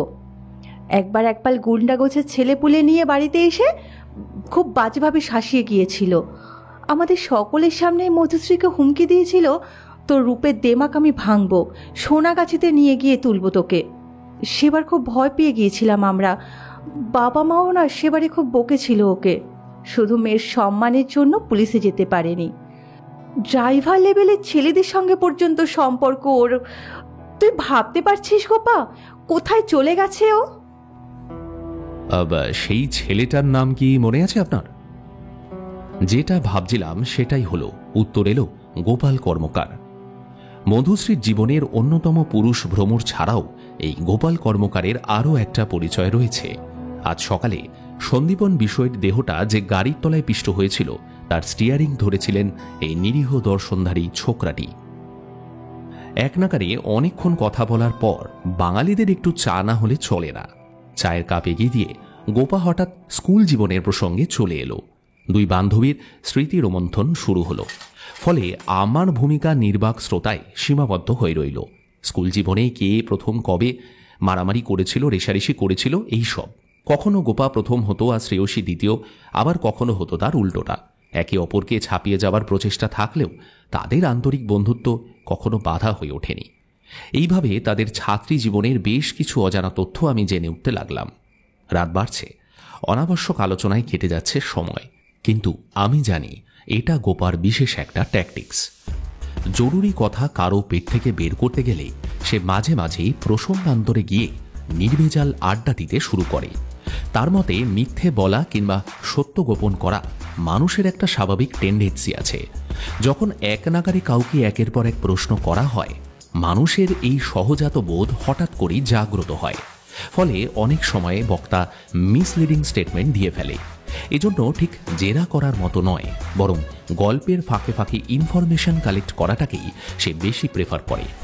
গল্পের ফাঁকেই গোপা বলে উঠল, আচ্ছা শ্রেয়সী, তুই তো পড়াশোনায় এত ভালো ছিলিস, আর তোর বোন মধুশ্রীও নিশ্চয়ই তোরই মতো। আরে না রে, ওর মাথায় ছেলেবেলা থেকেই বুদ্ধিশুদ্ধি কম। গবেট না হলে কি ও আর ওরকম ভুলের পর ভুল করে কখনো? কোনো রকমে তো এইচএসটা পাশ করেছিল। বাবা ওকে আর কলেজেও ভর্তি করেনি। আসলে বাবা দেশপ্রিয় পার্কে একটা ওষুধের দোকানের সামান্য কর্মচারী। আমার পড়াশোনা, ট্রেনিং এসবে খরচা করার পর বোনের পেছনে আর টানতে পারেননি রে। অবশ্য পড়াশোনায়ও সেরকম একটা আগ্রহ খুব একটা ছিল না। আমি মনে মনে বললাম, হ্যাঁ, পড়াশোনায় আর আগ্রহ থাকবে কেন? আগ্রহ তো কেবল অ্যাফেয়ারে। মুখে বললাম, আচ্ছা মধুশ্রীর বিয়েটা তো শুনেছিলাম অ্যারেঞ্জড ম্যারেজ। ওই সন্দীপন বাবুর মতো টাকার কুমিরের সঙ্গে ওর মতো একটা মেয়ের সম্বন্ধ কি করে হলো বলুন তো? কথাটা বলেই বুঝলাম ভুল করে ফেলেছি, কারণ বলার ধরনটা মোটেই ঠিক হয়নি। হাজার হোক, যার উদ্দেশ্যে কথাটা বলেছি সে বাইরের কেউ নয়, মধুশ্রীর নিজের দিদি। তৎক্ষণাৎ ড্যামেজ কন্ট্রোল করলাম। আপনারা আসলে মধ্যবিত্ত তো, এরকম ধনী বাড়িতে হঠাৎ করে সম্বন্ধ হওয়াটা কেমন অস্বাভাবিক লাগে না, তাই বললাম। শ্রেয়সী সহজ সুরে বলল, হ্যাঁ মিস্টার নন্দী, আপনি ঠিকই ধরেছেন। এভাবে হঠাৎ করে সম্বন্ধ হওয়ায় এবং মধু ও পত্রপাঠ রাজি হওয়ায় আমি নিজেও একটু আশ্চর্যই হয়েছিলাম। সন্দীপন ছেলেটা, আপনারা হয়তো জানেন না, বেশ কিছুদিন ধরে ডিপ্রেশনে ভুগছিল।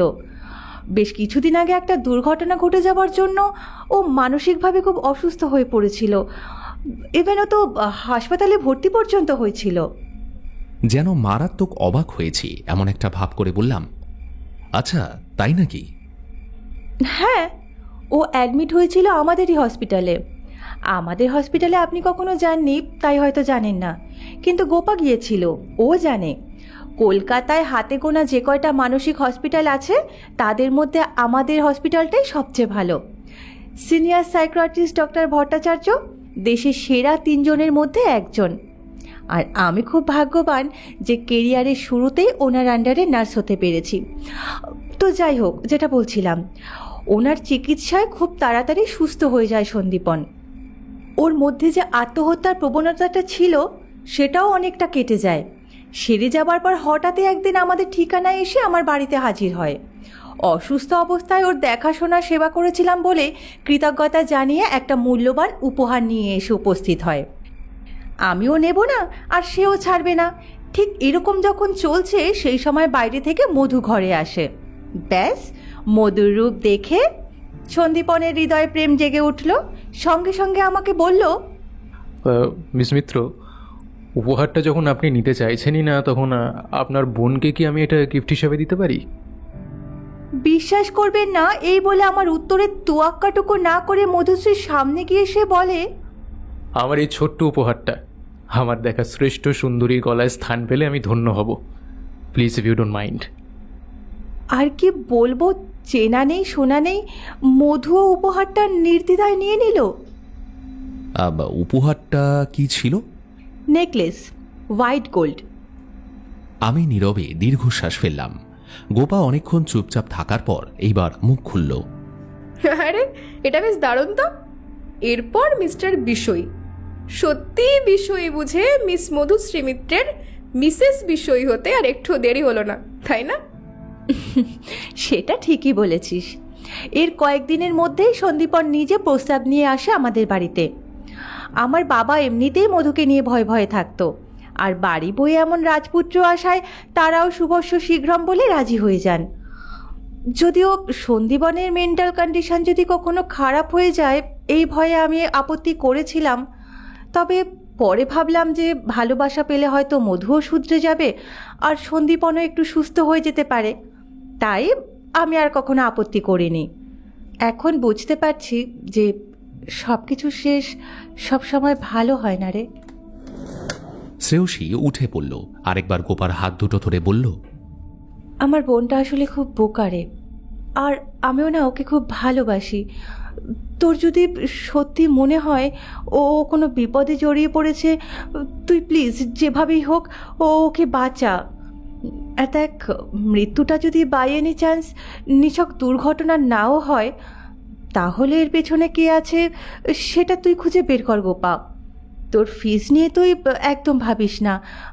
আমি তোর মতো সেবিকা আমি হতে পারিনি বটে, তবে ভাত কাপড়টা আমার এখনো জুটছে। হ্যাঁ, তোর ফিজ আমার না পেলেও চলবে, বুঝলি? এত ভাবিস না, ভরসা রাখ আমার ওপর। শোন, তোর বন্ধু গোপার মাথাটা না আগের মতোই এখনো শার্প আছে। শ্রেয়সী বিদায় নিল। বড় ক্লান্ত, বিধ্বস্ত সে। সৎ, সত্যবাদী, দায়িত্ববান এই সাইকিয়াট্রিক নার্সের প্রতি শ্রদ্ধায় ভরে উঠল আমার মন। রূপ আপেক্ষিক, গুণের গরিমা চিরন্তন, এই সহজ সত্যটা আজ যেন আরও একবার উপলব্ধি করলাম।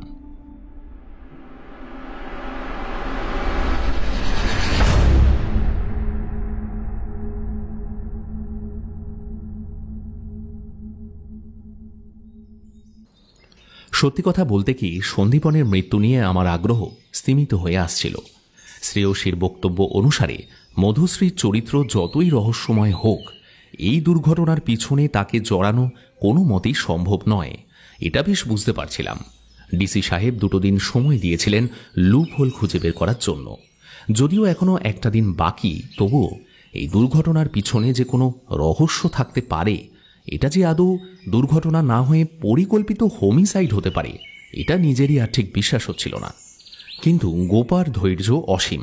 সে বহুদিন পরে একটু মাথা খাটাবার সুযোগ পেয়েছে, তাই সহজে কেসটা ঘাট থেকে নামাতে মোটেই রাজি নয়।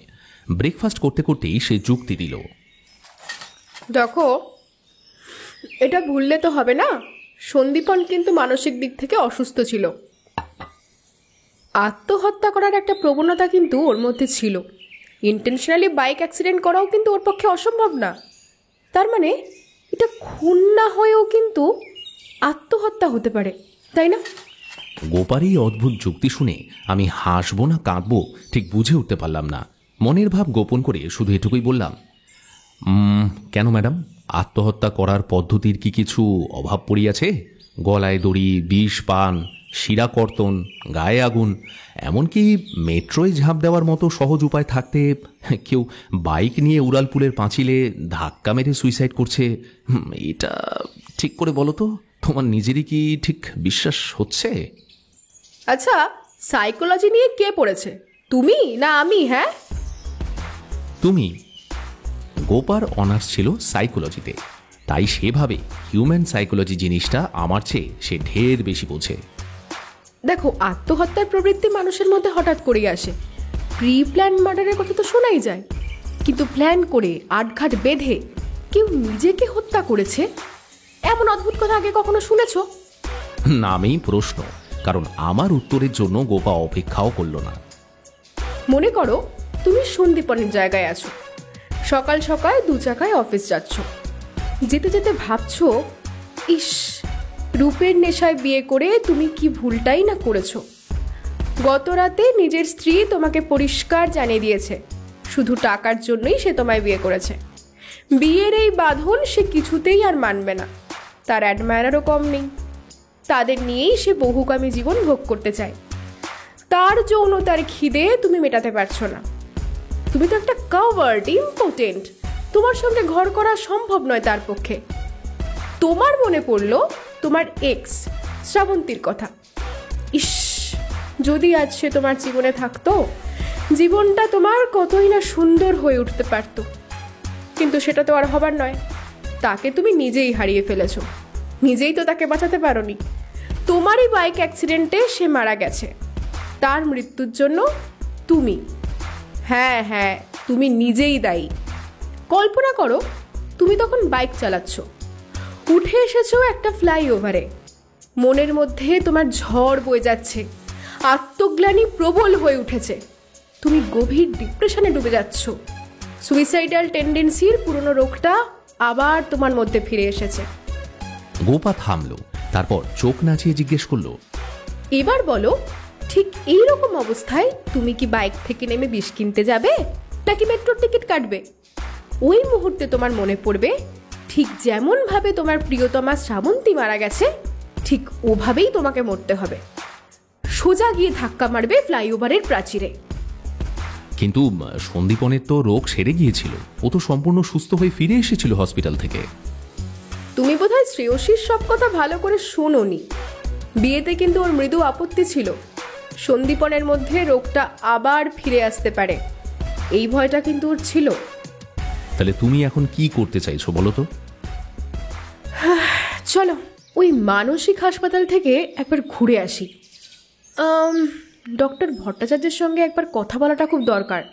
হ্যাঁ, যদিও বিনা অ্যাপয়েন্টমেন্টে আমার সাথে তিনি কথা নাও বলতে পারেন, কিন্তু তুমি আর তোমার ব্যাচ সেটা সঙ্গে থাকলে আমার আর কোনো ভয়ই নেই। বেশ, তাহলে চলো।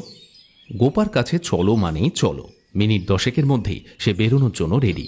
সবে মোবাইলটা হাতে নিয়ে একটা ক্যাব বুক করতে যাব, এমন সময় অস্থির হয়ে সেটা কাঁপতে শুরু করলো। ডিসিডিডি কলিং। হ্যালো অনুরাগ, কেসটার খবর কি? Any progress? মানে কোন কেস স্যার? হোয়াট? কোন কেস মানেটা কি? অবভিয়াসলি ওই সড়ক দুর্ঘটনার কেসটা। তুমি নিজেই তো কেসটা ইনভেস্টিগেট করতে চাইলে, বললে যে ওটা খুন, অ্যাক্সিডেন্ট নয়। ও হ্যাঁ, স্যার, ওটা নিয়েই কাজ করছি। কাজ করছো সে তো আমি জানি, প্রোগ্রেস কিছু হয়েছে নাকি ব্যারেন্ডাই বাজছো সেটাই জানতে চাইছি। নো স্যার, এখনও সেরকম ফাঁকফোকর কিছু খুঁজে বের করতে পারিনি, তবে হ্যাঁ, ওটা আত্মহত্যার ঘটনাও হতে পারে স্যার। What nonsense! আত্মহত্যা? কি সব বকছো বলো তো পাগলের মতো। কোথায় আছো বলো তো তুমি? এই জাস্ট বেরোচ্ছিলাম স্যার, একটা mental home. Mental home? Oh I see. আমার আগেই বোঝা উচিত ছিল। সত্যিই তোমার মাথাটা গেছে, কাউন্সেলিং দরকার মনে হচ্ছে। No sir, not for me. আপনাকে বলেছিলাম না, ওই মৃত বাইক আরোহী মানে সন্দীপন বিষয়ের মাথায় একটু প্রবলেম ছিল। বেশ কিছুদিন একটা মেন্টাল হোমে ভর্তি ছিল। এই জন্যই আমরা ওই হোমে গিয়ে একটু। আমরা মানে দেবা দেবী দুজনেই চলেছো নাকি? দেবী? ও ইয়েস স্যার, হ্যাঁ, গট ইট। হ্যাঁ হ্যাঁ হ্যাঁ। Okay good. ওসব মেন্টাল হোমে টোমে পড়ে যাবে, এক্ষুনি অফিসে এসো দুজনেই। PM report is on my table and I must say something fishy peeping from it. বেশ বুঝতে পারলাম রিপোর্টটা ডিসিডিডির টেবিলে এমনি আসেনি, কিন্তু ফরেন্সিক রিপোর্ট পুরো ব্যাপারকেই যে আবার নতুন করে ভাবতে বাধ্য করবে এটা ভেবে উঠতে পারেনি কখনো। যারা গোপার পুরনো কীর্তি কাহিনীগুলো পড়েছেন তারা নিশ্চয়ই জানেন ডিসিডিডির সঙ্গে আমার গিন্নির একটা বেশ স্নেহ ভালোবাসার সম্পর্ক রয়েছে। নইলে কলকাতা পুলিশের ডিটেকটিভ ডিপার্টমেন্টের ডেপুটি কমিশনার নিজের অফিসে বসিয়ে একজন শখের গোয়েন্দাকে পোস্টমর্টেম রিপোর্ট পড়াচ্ছেন, তাও আবার স্পেশাল দার্জিলিং টি সহযোগে। এই জিনিস গল্প উপন্যাসে ঘটে, বাস্তবে নয়। দেবী দুজনেই রিপোর্টটা পড়লাম। মৃত্যুর কারণে অস্বাভাবিকত্ব কিচ্ছু নেই। মাথায় প্রচণ্ড আঘাতের ফলে স্কাল চৌচির হয়ে মৃত্যু ঘটেছে। অ্যাক্সিডেন্টের ফলে মৃতদেহের বেশ কয়েকটি হাড়ও ভেঙে গিয়েছিল। কোন কোন হাড় সেটাও বেশ যত্ন করে লিপিবদ্ধ করেছেন ফরেনসিক ডক্টর। মৃত ব্যক্তির রক্তে কিছুটা অ্যালকোহল পাওয়া গেছে, তবে সেটার মাত্রা বেশ কম। রক্তে অ্যালকোহল জিনিসটা ট্রেস অনেক সময় 24 ঘন্টা পর্যন্ত পাওয়া যায়। ফরেনসিক ডক্টর মত প্রকাশ করেছেন মৃত্যুর অন্তত 60 থেকে 8 ঘন্টা আগে মদ্যপান করেছিলেন নিহত ভদ্রলোক। তবে সবচেয়ে আশ্চর্যজনক ব্যাপারটা, মানে ডিসি স্যারের ভাষায় যেটা ফিশি, সেটা আবিষ্কার করা গেল রিপোর্টের একেবারে শেষ পর্যায়ে এসে। মৃতদেহের পাকস্থলিতে পাওয়া গেছে এমন কিছু এলিমেন্ট যেটা সাধারণত কড়া ঘুমের মেডিসিনে পাওয়া যায়। এর মানে একটাই, মিস্টার সন্দীপন বিষয়ী সদ্য হাই পাওয়ারের স্লিপিং পিল খেয়ে বেরিয়েছিলেন রাস্তায়। তারপর অনুরাগ, আগে তোমার ব্যাখ্যাটাই বরং শুনি, তারপরে গোপার। স্যার, নিছক অ্যাক্সিডেন্টের ঘটনা যে এটা নয় সেটা পরিষ্কার বোঝা যাচ্ছে। সকালে বাইরে বেরোনোর সময় কায়দা করে ভিকটিমকে খাইয়ে দেওয়া হয় কড়া ঘুম পাড়ানি ওষুধ। ভিকটিমের যে 2 চাকা পছন্দ সেটাও অপরাধী জানত। স্বাভাবিক অবস্থায় আমাদের চোখে যখন ঘুম নামে সেটা ধীরে ধীরে এফেক্টিভ হয় আমাদের শরীরে, কিন্তু ঘুমের ওষুধের প্রভাবে ঘুমটা আসে দ্রুত, কোনো পূর্ব সংকেত ছাড়াই। সাধারণত এইসব ওষুধের ক্রিয়া শুরু হতে 20 থেকে 25 মিনিট সময় লাগে, আর হিসেব করে দেখলে কসবা থেকে ঘটনাস্থল যেতে সকালের অফিস টাইমে 2 চাকায় ওই রকমই সময় লাগে। সো বাইক চালাতে চালাতে হঠাৎই ঘুমের ওষুধ কাজ করতে শুরু করে। আরোহীর হাত তখন ছিল হয়তো অ্যাক্সিলারেটারে, এইসব বাইকের পিক আপ ধরে রাখার ক্ষমতাও তো বেশি, তাই টার্নিংয়ের সময় ঘুমন্ত আরোহী সজোরে গিয়ে ধাক্কা মারল ফ্লাইওভারের প্রাচীরে, তারপর ছিটকে এসে পড়ে গেল গাড়ির তলায়। ভালো ব্যাপার একটাই যে ঘুমের ওষুধের প্রভাবে যতটা ভয়াবহ আঘাত পেয়ে কষ্ট পাওয়ার কথা ছিল ততটা ভিকটিম পাইনি। কোনো সন্দেহ নেই স্যার যে ঘটনাটা ঠান্ডা মাথায়, মানে এমন অভিনব পদ্ধতিতে খুন করার কথা ভেবেছে বলেই খুনির বদবুদ্ধিকে সমীহ না করে উপায় নেই। আর আরেকটা ব্যাপার, যেহেতু ইনজেক্ট করা হয়নি, খাওয়ানো হয়েছিল ওষুধটা, সেহেতু কাছের কেউ ছাড়া সেটা সম্ভব বলেও মনে হয় না। আর মৃত ব্যক্তির স্ত্রী যেহেতু সতী সাবিত্রী নয়, বরং যথেষ্ট স্ট্রং মোটিভ ছিল তার। সর্বোপরি সে নিজে যখন ঘটনার আগের দিন সন্দেহজনক কথাবার্তা নিজে মুখেই বলেছে, এমনকি ভিকটিমের নিজেরও সন্দেহ ছিল যে তার স্ত্রী নাকি তলে তলে ষড়যন্ত্র করছে তাকে পৃথিবী থেকে সরাবার। কাজেই খুনি যে আসলে কে, এই ব্যাপারে আর সন্দেহ থাকার কোনো কারণ আছে কি স্যার? অবজেকশন। Objection sustained. কে কি বলেছিল সেটার ওপর বেস করে অপরাধী শনাক্ত করা অনুচিত। আর অনুরাগ, ওই সতী সাবিত্রীর মতো বস্তা পচা কনসেপ্টগুলো নিয়ে কেস সলভ করতে এসো না। মোটিভ আছে বলে কিংবা তথাকথিত সৎ চরিত্রের অনুগত বাধ্য স্ত্রী নয় বলেই কাউকে খুনি ধরে নেওয়া যায় না। আগে তদন্ত করো, এভিডেন্স দাও, নিদেন পক্ষে খাপে খাপ মিলে যাচ্ছে এমন কোনো থিওরি খাড়া করো, তারপরে এইসব কথা বলবে, বুঝেছো? তাছাড়া ঠিক যে যে যুক্তিতে দূরদর্শী অফিসার আমার মক্কেলকে খুনি বলে ইঙ্গিত করছেন, সেই একই যুক্তিতে বরং বলা যায় মধুশ্রীর অপরাধ। তাই নাকি? শোনা যাক তাহলে। বিদ্রূপ করলেন দূরদর্শী অফিসার। হ্যাঁ, ঠিক তাই। যেহেতু এই সহজ অথচ জটিল পরিকল্পনা কোনো পাকা মাথার কাজ বলে তুমি নিজেই স্বীকার করেছ, তাই এটা মধুশ্রীর কাজ হওয়ার সম্ভাবনা কিন্তু খুবই কম। কারণ ওর দিদির দেওয়া তথ্য থেকে আমরা জানতে পারি ও ভীষণ নির্বোধ টাইপের একটা মহিলা।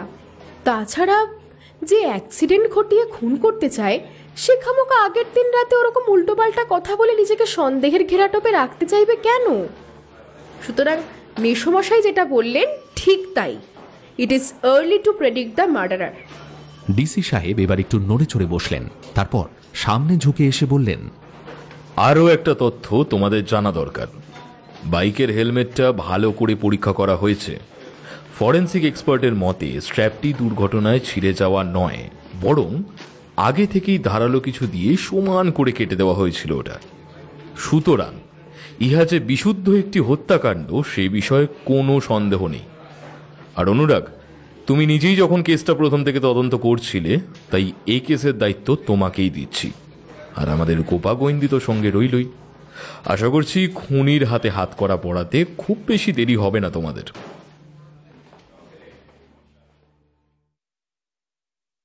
ডক্টর মনোময় ভট্টাচার্য মানুষটিকে একটু আলাপেই বেশ ভালো লেগে গেল। বয়স 40-এর বেশি নয়, উচ্চতা মাঝারি, মাথায় কেশহীন মরুভূমির পূর্বাভাস স্পষ্ট হয়ে এসেছে। তামাটে বর্ণ, মুখশ্রী একটু যেন লম্বাটে ধরনের। সব মিলিয়ে চেহারায় বিশেষ কিছু বৈশিষ্ট্য চোখে পড়ে না, শুধু বুদ্ধিদীপ্ত চোখ দুটি ছাড়া। মানুষটা ব্যস্ত, তবে আমাদের যথেষ্ট সময় দিলেন। আপ্যায়ন করে বসালেন নিজের চেম্বারে। চেম্বারটি নার্সিংহোমের সঙ্গেই যুক্ত। আউটডোরে এখানে যথেষ্ট রোগী দেখেন তিনি। গোপা থাকলে যা হয় এখানেও তাই হলো, অর্থাৎ জেরা নয়, সহজ সরল আড্ডায় যেন জমে উঠল অচিরেই। শুনলে অবাক হবেন, প্রতি 100 জন মানুষে অন্তত 10 জন কোনো না কোনো মানসিক সমস্যায় ভোগেন। এই মনের অসুখ থেকেই বাসা বাঁধে ভয়ঙ্কর বিভিন্ন ব্যাধি। জীবনে এরকম কত অদ্ভুত কেস দেখেছি, আপনারা বিশ্বাসই করতে পারবেন না। শারীরিক ত্রুটি নেই, অথচ স্রেফ মানসিক সমস্যায় কত মা সন্তান উৎপাদন করতে পারেন না। কত পুরুষ বউয়ের থেকে পালিয়ে পালিয়ে বেড়ান স্রেফ ভয়েই। ব্লাড প্রেশার বেড়ে যাওয়া, অনিদ্রায় ভোগা, এমনকি মানসিক সমস্যা থেকে হৃদযন্ত্র দুর্বল এবং পরিশেষে বিকল হয়ে মৃত্যু ঘটাও আশ্চর্য নয়। কিন্তু দেখুন, সাধারণ রোগের চিকিৎসার জন্য হসপিটাল নার্সিংহোম ছড়াছড়ি হলেও মানসিক হাসপাতালের সংখ্যা একদম হাতে গোনা। আর এর উপরে আছে ভীতি। কাউকে সাইকিয়াট্রিস্টের কাছে যেতে বললেই তিনি ভয় পান, জোর গলায় বলেন, কেন, আমি কি পাগল? আর এসব মেন্টাল হোমের কথা কি আর বলবো, লোকজন তো পাগলা গারদ হিসেবেই চেনেন।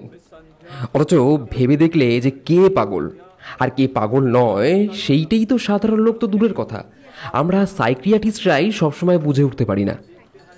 আচ্ছা, ওই সন্দীপন বিষয়ের কেসটা ঠিক কীরকম বলুন তো? ওটা বেশ জটিল একটা কেস ছিল।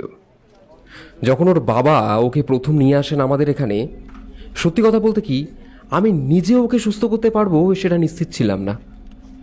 এমনিতে মানসিক অসুস্থতা অনেক ক্ষেত্রে বংশগতভাবেই চলে আসে, আর সন্দীপনের বাবাও ছিলেন মানসিক রোগী। অফিডিওফোবিয়ার শিকার ছিলেন উনি। সেটা কি জিনিস? ওই যে রজ্জুতে সর্পভ্রম বলে একটা কথা আছে না, এই সব পেশেন্টের হয় সেই অবস্থায়।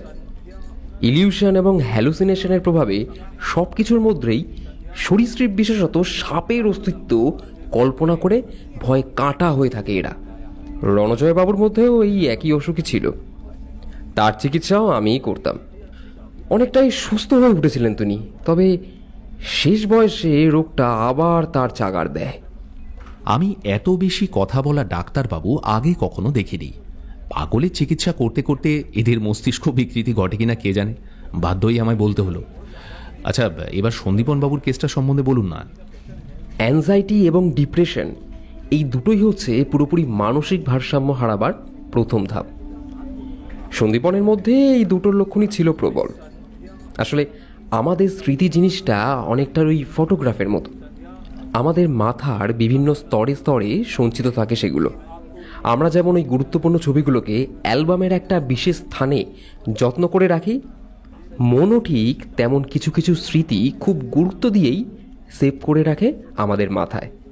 এখন আপনি যত বড়ই সাইকিয়াট্রিস্ট হন না কেন, ওই স্মৃতির অ্যালবাম থেকে কোনো একটা ঘটনাকে পুরোপুরি মুছে ফেলতে পারবেন না।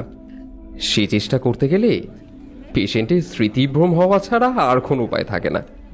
অথচ সন্দীপনের ক্ষেত্রে সমস্যাটি ছিল এই রকম, বিশেষ এক স্মৃতির, একটা দুর্ঘটনার স্মৃতি কুড়ে কুড়ে খেয়ে ফেলেছিল তার ভেতরে ভেতরে। ওই স্মৃতি মুছে না ফেলতে পারলে স্বাভাবিক জীবনে ফেরা একদমই অসম্ভব ছিল তার পক্ষে। আবার আগেই বলেছি, তাতে হিতে বিপরীত হয়ে সম্পূর্ণ স্মৃতিভ্রম হওয়ার সম্ভাবনাও ছিল বেশ প্রবল। সেই জন্যই কেসটা বেশ চ্যালেঞ্জিং ছিল আমার কাছে। ডাক্তারবাবু থামলেন। গোপা তো নিজেকে সাইকোলজি বিশেষজ্ঞ মনেই করে। এইসব বিষয় তার ইন্টারেস্টও যথেষ্ট বেশি। ফলে কেসের আলোচনা থেকে সরে গিয়ে মানসিক রোগের চিকিৎসা পদ্ধতি নিয়ে আলোচনা শুরু হলো। গোপা কৌতূহল দেখিয়ে জিজ্ঞাসা করল, তাহলে ওকে চিকিৎসা শুরু করলেন কিভাবে? ইলেকট্রিক শক থেরাপি নাকি হিপনোটিজম? এমন মন্তব্যই খুবই স্বাভাবিক আপনাদের পক্ষে। সাধারণ মানুষ মানসিক রোগের চিকিৎসা বলতে ওই ইলেকট্রিক শক আর ওই হিপনোটিজমেই আটকে থাকে। অথচ 10% ক্ষেত্রেও এসব আমরা ব্যবহার করি কি না তার সন্দেহ আছে। সন্দীপনের অসুস্থতা ছিল যে ধরনের, এই ধরনের রোগের চিকিৎসায় আমরা সিবিটি থেরাপির সাহায্য নিয়ে থাকি। সিবিটি মানে? আই মিন, বুঝতেই পারছেন, এসব ডাক্তারি পরিভাষা আমাদের মতো পাবলিকদের মাথার ওপর দিয়ে যায়। তাই যদি একটু সহজ করে। সিবিটি এর ফুল ফর্ম হলো কগনিটিভ বিহেভিয়ারিয়াল থেরাপি। অসুস্থ পেশেন্টের কোনো জ্ঞানগত ভ্রান্তি দূর, মূল্যবোধের বিকাশ আর ইমোশনাল রেগুলেশনের ইমপ্রুভ, এই প্রভৃতি ঘটানো হয় এই পদ্ধতিতে। আর সেটা কিসের মাধ্যমে জানেন? ভালোবাসা, নিখাত ও অকৃত্রিম ভালোবাসা। আর মেন্টাল সাপোর্টের মাধ্যমে পেশেন্টের মধ্যে ডিপ্রেশন কমিয়ে বাঁচার ইচ্ছা বাড়িয়ে তুলি আমরা। সন্দীপনের ক্ষেত্রেও এই থেরাপি ব্যবহার করা হয় এবং এইভাবেই ধীরে ধীরে ওকে সুস্থ করে তুলতে থাকি আমরা। বিশেষ করে আপনার মিসেস, যার বন্ধু বলে পরিচয় দিলেন নিজের, ওই মিস মিত্র, আমি তো বলবো ওর মতো নার্সরাই আমাদের হসপিটালের অলংকার। উনি যখন প্রথম এখানে চাকরিতে ঢোকেন তখন তো একেবারেই নতুন। প্রথমে ওকে নোটিস করি ওই সুচরিতার কেসে, তখন ভালো কাজ করায় ওকে ওই সন্দীপনের বিষয়ীয় কেসে সুযোগ দিই আমি। চিকিৎসক হিসাবে আমি ছিলাম বটে, তবে আমার স্বীকার করতে বাধা নেই, ওর ভালোবাসা আর সেবা দিয়ে সন্দীপনকে সুস্থ করে তুলতে ওর ভূমিকাও ছিল অনেক। আচ্ছা, সন্দীপন বাবু কি পুরোপুরি সুস্থ হয়ে গেছিলেন বলে আপনার মনে হয়? না, এটা মনে হবার কোনো প্রশ্নই নেই। হাসপাতাল থেকে রিলিজ করা মানেই যে কেউ পুরোপুরি সুস্থ হবে এটা বলা যায় না। ইনফ্যাক্ট সন্দীপন এখনও চিকিৎসাধীন ছিল। প্রতি 15 দিন অন্তর অন্তর ওকে কাউন্সেলিং করতাম আমি।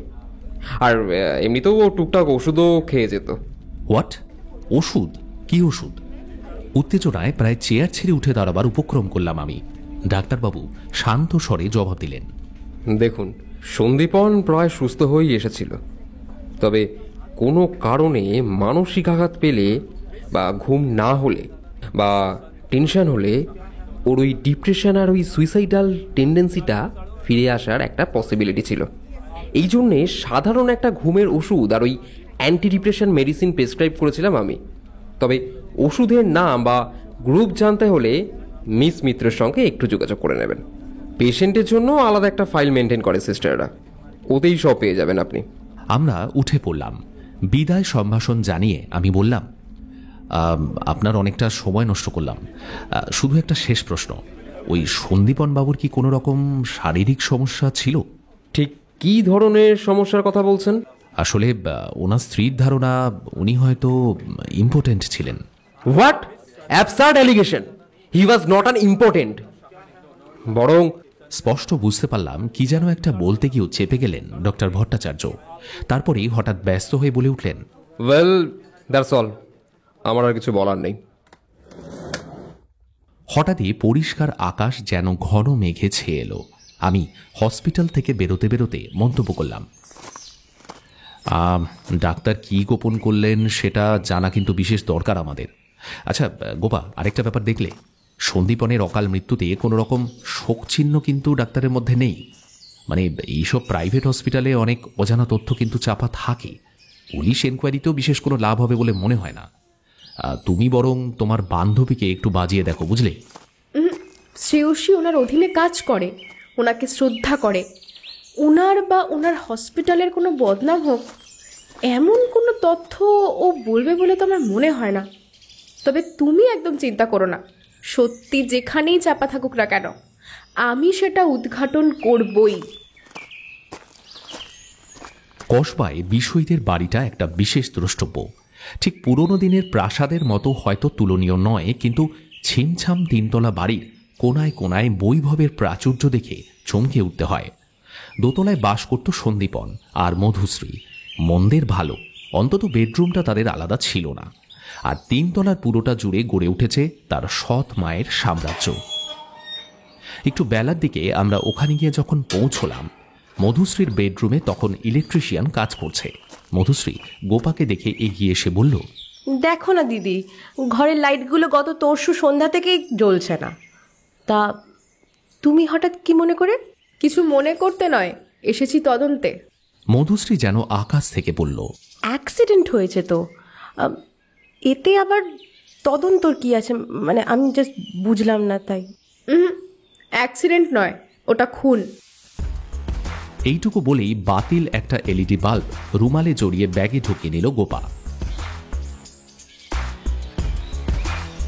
তারপর হতভম্ব মধুশ্রীর সামনে গিয়ে আমরা তিনতলার অধিবাসিনীর কাছে গেলাম। তিনতলার যিনি সম্রাজ্ঞী তার নাম শিখা, পরনে লো কাট ঢিলে ঢালা নাইটি, বয়স 35 থেকে 40, গায়ের রং দুধে আলতা, উচ্চতা মধুশ্রীর মতোই 5 ফুট 3 কিংবা 4 হবে।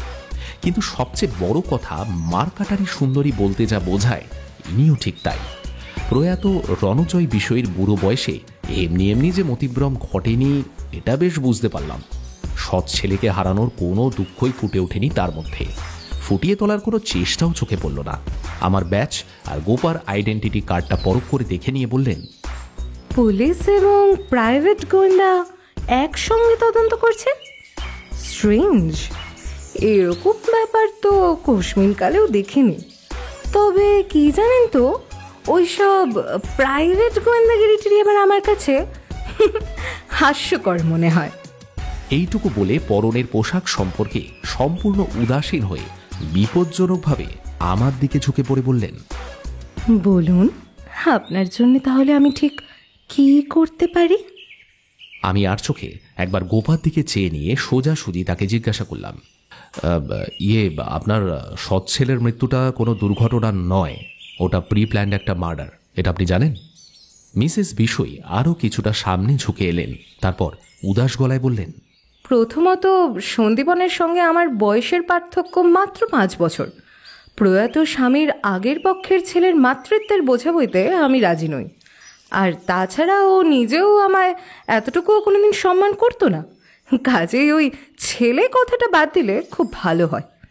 আর দ্বিতীয়ত, ওই সন্দীপন যে খুন হবে এটা আমি আগের দিন রাতেই বুঝেছিলাম। ইনফ্যাক্ট খুনি কে সেটাও কিন্তু আমি জানি। তাই আপনার কথা শুনে আশ্চর্য হইনি। তাই নাকি? হ্যাঁ, আপনি যে কেন পুলিশে এলেন না তাই ভাবছি। এত সুন্দর আপনার ফিগার, তার উপর এরকম ব্রেন। দেখুন না, আমাদের এখনো খুনির টিকিটও খুঁজে পেলাম না আমরা, অথচ আপনি এর মধ্যেই জেনে বসে আছেন খুনি কে। ওয়েল, আপনার বিদ্রুপটা আমি কমপ্লিমেন্ট হিসেবেই নিলাম। আর আমার ফিগার যে আপনার খুব ভালো লেগেছে তার জন্য বিশেষ ধন্যবাদ। কি জানো, হ্যাঁ, মিস্টার নন্দী। গোপা এতক্ষণে বেশ বিরক্ত হয়ে উঠেছে। কেজো গলায় জিজ্ঞেস করল, আপনি আগের রাতে কি একটা বিষয় যেন বলছিলেন, সেটা একটু বলুন তো। হঠাৎ গোপার কথায় যেন সম্বিত ফিরল ভদ্রমহিলার। একটু সময় নিয়ে তিনি বলতে শুরু করলেন, দেখুন, আপনাদের তো আগেই বলেছি আমি এক বাড়িতে থাকলেও ওই সন্দীপনের সঙ্গে আমার কোনো সম্পর্কই ছিল না। আর তাছাড়া আমি যে বাড়িতেও খুব একটা থাকি তা তো নয়। বিশেষ করে বিকেলের পর থেকে গভীর রাত পর্যন্ত আমি বেশিরভাগ দিনই নিজের ক্লাব, বন্ধুবান্ধব, পার্টি ইত্যাদি নিয়ে মেতে থাকি। আর সেদিন লেট নাইট একটা পার্টি অ্যাটেন্ড করতে হয়েছিল আমায়। মন্ত্রী তপন সান্যালের একমাত্র ছেলে, আমার বিশেষ বন্ধু, উনি নতুন একটা বিজনেস উপলক্ষে পার্টিটা থ্রো করেছিলেন। যথারীতি বাড়ি ফিরতে রাত হলো। আর ওদিকে তরল পদার্থ সেদিন একটু বেশি শরীরে ঢেলে ফেলায় শরীরটা আমার বেশ টালি খাচ্ছিল। অন্যদিন সিঁড়ি দিয়ে ওঠার সময় দোতলায় ওদের ঘর থেকে সন্দীপনের নাক ডাকার আওয়াজ শুনতে পেতাম। কিন্তু ওদিন ইস, কি আর বলি, যত সব অশালীন ব্যাপার স্যাপার। আচ্ছা, শালীন অশালীন পরে বিচার করবেন, কি হয়েছিল সেটা বলুন না আগে। বলছি, শীতকাল বোঝেন? ওটাই ভেসে আসতে শুনেছিলাম ওদের ঘর থেকে। গোপা বিরক্ত হলো, মিসেস বিষয়কে থামিয়ে দিয়ে বলল, বাহ, ওটা শুনেই একবারে বুঝে গেলেন যে পরের দিন সন্দীপন খুন হবে। মারাত্মক অনুমান ক্ষমতা তো আপনার। শিখা দেবী আবার সোজা হলেন, তারপর অসন্তুষ্ট হয়ে বললেন, ওটা শুনে শুধু শুধু ভাবতে যাব কেন? নিশ্চয়ই কারণ আছে। আর আমি কি এমনি এমনি কাউকে দোষারোপ করছি নাকি? আর এমনিতেও কে মরলো আর কে মারলো এসব নিয়ে আমার বিন্দুমাত্র মাথা ব্যথা নেই। শিখা দেবী চুপ করে গেলেন। কিছুটা সময় পরে নিজে থেকেই আবার বলতে শুরু করলেন, ওয়েল, সেদিন সন্দীপন বেশ দেরি করেই অফিসে যায়, আন্দাজ 12টা নাগাদ। সে তার বাইক নিয়েই বেরিয়েছিল বটে। পার্টি অ্যাটেন্ড করার আগে আমার একটু পার্লারে যাওয়ার দরকার ছিল, কিছু শপিংও করার ছিল। তাই আমিও ওই একই সময় বাড়ি থেকে বেরোতে চাই। কিন্তু গ্যারেজে তখন আমাদের হন্ডা গাড়িটা ছিল না। ড্রাইভার জানায় মেম সাহেব নাকি ওটা নিয়ে এই মাত্র বাপের বাড়ি গেলেন, আর তিনি নাকি আজকে আর ফিরবেন না। তাই বাধ্য হয়ে আমাকে বড় এসইউভিটা নিয়ে বেরোতে হয়। রাতে বাড়িতে ফিরে তাই ওইসব আওয়াজ টাওয়াজ শুনে একটু অবাকই হই। তারপর হয়তো কোনো কারণে ফিরে এসেছে মেয়েটা এই ভেবে 3 তলায় নিজের ঘরে উঠে আসি আমি। সেদিন নেশাটা বেশি হয়ে যাওয়ায় বিছানায় শুয়ে কিছুতেই ঘুম আসতে চাইছিল না আমার। ক্রমাগত এপাশ ওপাশ করে ভোর রাতে সবে যখন একটু তন্দ্রা মতন এসেছিল, ঠিক তখনই কানে এলো চেঁচামেচির শব্দ। এমনিতে আমার বেডরুমটা ওই সন্দীপনের বেডরুমের ঠিক উপরে। ওর ঘরের ছাদ আর আমার ঘরের মেঝেটা একই, কাজেই বেশ জোরে শব্দটা শুনতে পাচ্ছিলাম আমি। চিৎকারটা একতরফা সন্দীপনই করছিল, অসভ্যদের মতো কথাবার্তা বলছিল ওর বউকে। আমি অবশ্য সব কথা ভালো করে শুনতে পাইনি, আর বিছানা থেকে ওঠার ক্ষমতাও আমার ছিল না। তবে প্রস্টিটিউট, সেক্স ম্যানিয়াক, বেরিয়ে যাও এক্ষুনি এ বাড়ি থেকে, এই কথাগুলো ভালো করেই শুনতে পেয়েছিলাম। আর আমার কি মনে হয় জানেন তো, এই রাগেই ওর বউ কাউকে দিয়ে অ্যাক্সিডেন্ট করিয়ে মেরে ফেলেছে ওকে। এরকম অশান্তি কি প্রায় ঘটতো ওদের মধ্যে? কি জানি, আমি ওদের সাথে পাছেও থাকতাম না। ওদের দাম্পত্য জীবন কেমন চলছিল সে নিয়ে বিন্দুমাত্র কৌতূহল আমার নেই। আর ওদের বিয়েও তো হয়েছিল 1 মাসও পেরোয়নি। তবে হ্যাঁ, সন্দীপনের স্বভাবটাই ছিল খিটখিটে। পান থেকে চুন খসলেই যাকে সামনে পেত তার ওপরই মেজাজ দেখাতো। যেদিন মরলো সেদিন সকালেই তো ব্রেকফাস্ট বানায়নি বলে ওই মধুসূদনকে যা নয় তাই গালমন্দ করছিল। হ্যাকে রাত করে শোয়া, তারপরে ড্রিঙ্কসের হ্যাংওভার, তার উপর সকালে ওই চিৎকারে মানুষ যে একটু শান্তি করে ঘুমোবে সেইটুকুরও জো ছিল না। ব্যাটা মরেছে, আপদ বিদায় গেছে। আমার মনে হলো স্পষ্ট বক্তা হিসেবে ভদ্র মহিলাকে কোনো প্রাইজ টাইজ দিব্যি দেওয়া যায়। গোপা প্রশ্ন করল, আচ্ছা, এই মধুশ্রী মেয়েটাকে আপনার কেমন বলে মনে হয়? মেয়েটা এমনিতে ভালোই, আমার সঙ্গে ওই 2-1বার কথাবার্তা বলেছে। অনেকটা আমারই মতো হইহুল্লোড় করতে ভালোবাসে। তবে ওই ছেলেটার ভয়েই বোধহয় স্বাধীন জীবনযাপন করতে ভয় পেত, গুটিয়ে থাকতো। কিন্তু আমার কি মনে হয় জানেন, এই মধুশ্রীর অন্য কারোর সঙ্গেও কিন্তু সম্পর্ক আছে। সারাক্ষণ ফোনে গুজুর গুজুর করতো, ছোট হন্ডা গাড়িটা নিয়ে ড্রাইভার ছাড়াই মাঝে মাঝে বেরিয়ে যেত। আমার মনে হয় এইসব কথা সন্দীপন কোনোভাবে একটা টের পেয়ে গেছিল, আর তার জন্যই তাকে খুন হতে হয়। এরকম ছোটোখাটো ঝগড়াঝাটি সব স্বামী স্ত্রীর মধ্যেই হয়, সেজন্য খুন করতে কেউ এগিয়ে যায় না। তাছাড়া সদ্য বিবাহিত সৎ ছেলের ঘরে যখন তখন উকি মারাটা কিন্তু খুব একটা কাজের কথা নয়। What do you mean? আপনি আজে বাজে কথা কি বলছেন এসব অসভ্যদের মতো? শিখাদেবী যেন গর্জে উঠলেন। গোপা কড়া ভাষায় জবাব দিল, শিখা দেবী, আপনার বাম হাতের বুড়ো আঙুলে নেল পলিশটা কিন্তু ভালো শেপে নেই। মনে হচ্ছে কোথাও একটা ঘষা খেয়ে উঠে গেছে। ওই উঠে যাওয়া অংশটা একটু আগে বোধহয় মধুশ্রীর বেডরুমের দেওয়ালের বাইরে দেখলাম। অথচ আপনি তো ওদিকে একেবারেই যান না, তাই না? স্তম্ভিত হয়ে গেলেন মিসেস শিখা বিষয়ী। আমরা ধীরে ধীরে দোতলায় নেমে এলাম। রহস্যের চাদরে যে আষ্টে পৃষ্ঠে জড়িয়ে যাচ্ছি আমরা, সেই অনুভূতিটা টের পেতে দেরি হলো না। মধুশ্রীর সঙ্গে খুব বেশি কথাবার্তা হওয়ার সুযোগ হলো না। ইলেকট্রিশিয়ানদের কাজ শেষ হতে সে কোথায় যেন ব্যস্ত হয়ে গেল। ঘরটা যে খোলা পড়ে রইল আর আমরা যে বসে রইলাম তার বেডরুমের মধ্যেই, সেটা পর্যন্ত তার খেয়াল হলো না। গোপা সুযোগ পেয়ে খুঁটিয়ে দেখতে লাগলো ঘরটা। ঘরটা বেশ বড়, প্রায় 10 ফুট উঁচুতে সুদৃশ্য ফল সিলিং। সিলিংয়ের চারদিকে 4টে লাইট, এছাড়া ঘরের মাঝামাঝি একটা সুন্দর ঝাড়বাতি। রাত দিন এসি চলার জন্য জালনা বোধহয় সবসময় বন্ধই থাকে। ঘরে সূর্যের আলোর প্রবেশাধিকার পর্যন্ত নেই। আলমারি, ড্রেসিং টেবিল, আলনা, শোকেস, একটা ছোট্ট শ্বেত পাথরের টেবিল, কারুকাজ করা সুন্দর ডিজাইনের বক্স খাট, সমস্ত কিছুই কেমন যেন অগোছালোভাবে রয়েছে। মধুশ্রী যে আদৌ গোছানো মেয়ে নয় সেটা পরিষ্কার বোঝা যাচ্ছে। টেবিলের দুপাশে 2টো ড্রয়ার, এবং সেগুলো যথারীতি লক করা নয়। গোপার ব্যাগে সবসময় পরিমাপক ফিতা, ম্যাগনিফাইং গ্লাস, হাতে পরার গ্লাভস ইত্যাদি নানা রকম গোয়েন্দি পরিচায়ক উপকরণ থাকে। সে প্রথমে ঘরের সমস্ত আসবাবের উচ্চতা মাপতে শুরু করল। তারপর দুহাতে গ্লাভস গলিয়ে টেবিলের দুদিকের ড্রয়ারটা টেনে খুলল।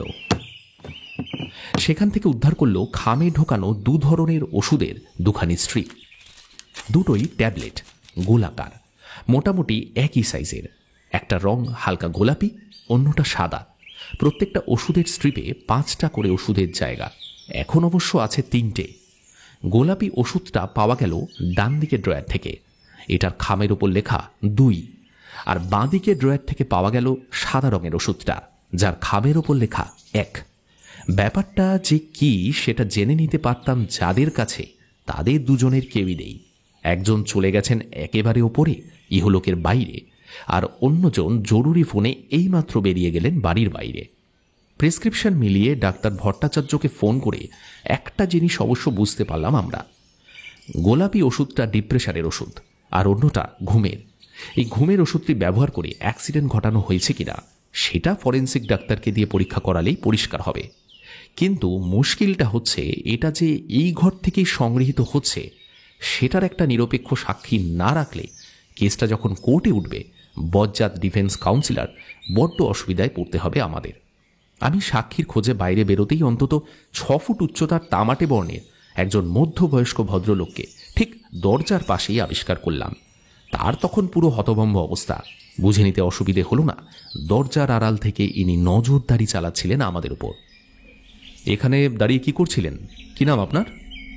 ভদ্রলোক আমতা আমতা করে জবাব দিলেন, আগে আমার নাম মধুসূদন হালদার, এই বাড়ির পুরনো কাজের লোক।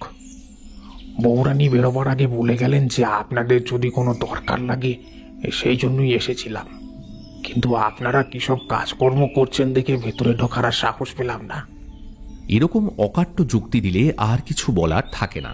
তাছাড়া আড়ি পাতা জিনিসটা আইপিসিতে তো কোনো দণ্ডনীয় অপরাধ বলেও বিবেচিত হয় না। অতঃপর আমি জেরা করতে শুরু করলাম। ওষুধগুলো দেখিয়ে জিজ্ঞেস করলাম, এই ওষুধগুলো চেনেন? কার ওষুধ জানেন আপনি? আগে হ্যাঁ, তা তো জানি। এবারই সকলেরই সব জিনিসপত্র আমিই তো আনি। প্রতি 5 দিন অন্তর প্রেসক্রিপশনটা নিয়ে ওষুধগুলো কিনে আমিই আনতাম। কেন বলুন তো? আর এই খামের ওপরে 1, 2 এগুলোর মানে কি? ওটা ওষুধের দোকান থেকেই লিখে দিত বাবু।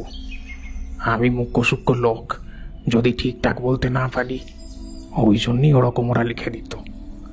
1 নম্বর ওষুধ খেতে হবে সকালে খালি পেটে, আর 2 নম্বরটা রাতে শোবার সময়। মাত্র 5টা করে ওষুধ কিনে আনতেন কেন? মানে পুরো পাতা কিনে আনলে কি প্রবলেম? দোকানদার তো ওর থেকে বেশি ওষুধ একবারে দিত না, প্রেসক্রিপশনে নাকি ওরকমই লেখা আছে। এতক্ষণ আমি প্রশ্ন করছিলাম, গোপার বোধহয় সেটা পছন্দ হচ্ছিল না। এবার রঙ্গমঞ্চে অবতীর্ণ হলো সে। আমায় একটু যেন ঝাঁজে উঠে বলল, মিস্টার নন্দী, ওকে একবার ভেতরে আসতে দিন তো। কতক্ষণ আর এভাবে দাঁড়িয়ে থাকবে? তারপরে হালদার মশাইকে উদ্দেশ্য করে বলল, ভয় নেই, আসুন ভিতরে।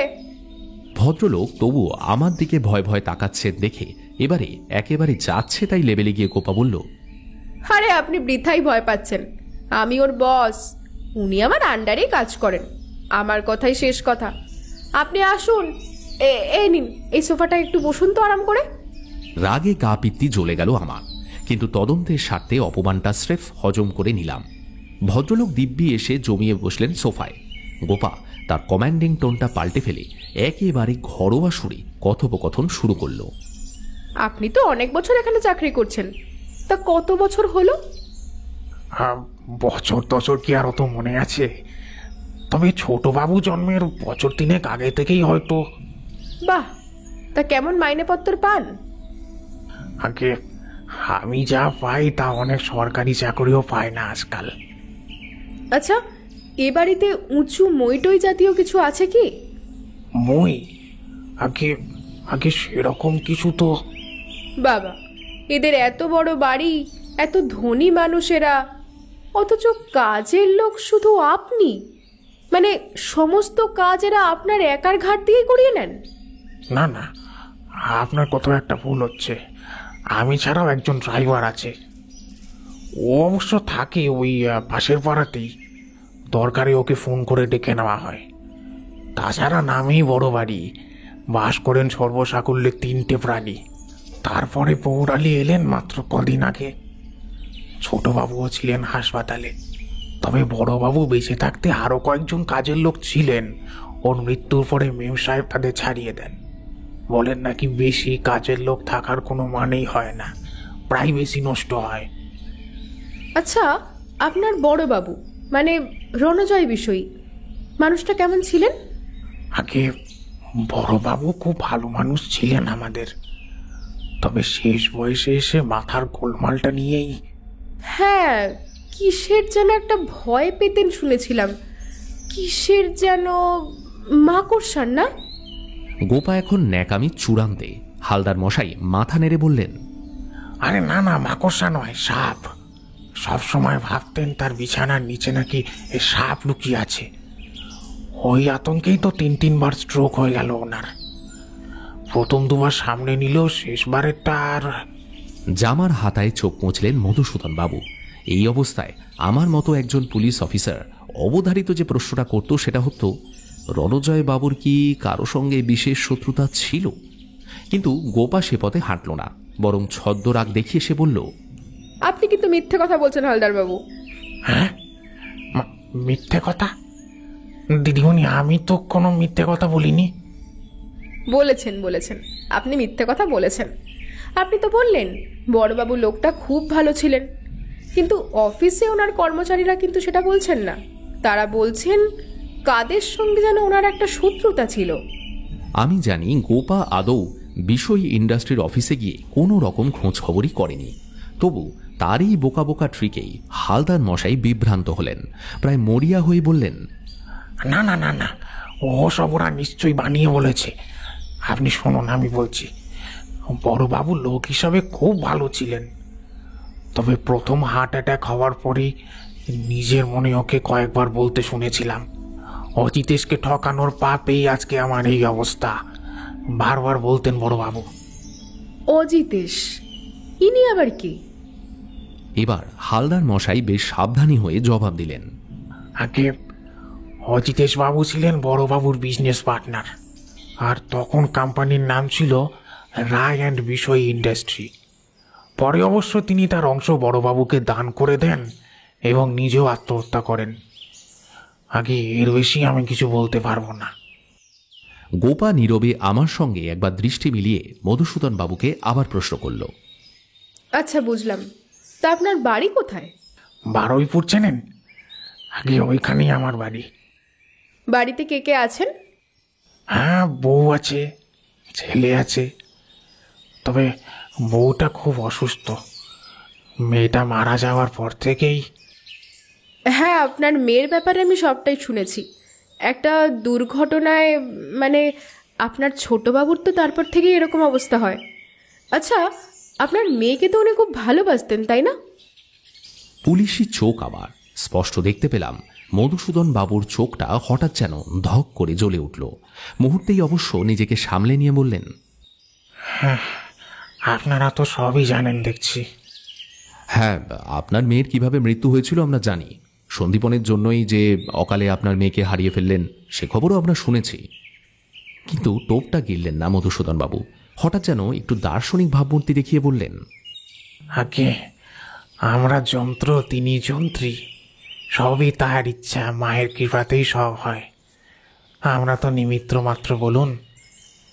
তাছাড়া ছোটবাবুর ওতে কোনো দোষ ছিল না।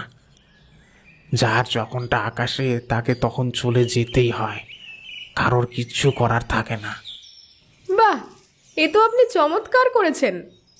সত্যি তো, কার যে কখন ডাক আসে সে কি আর আমরা জানি?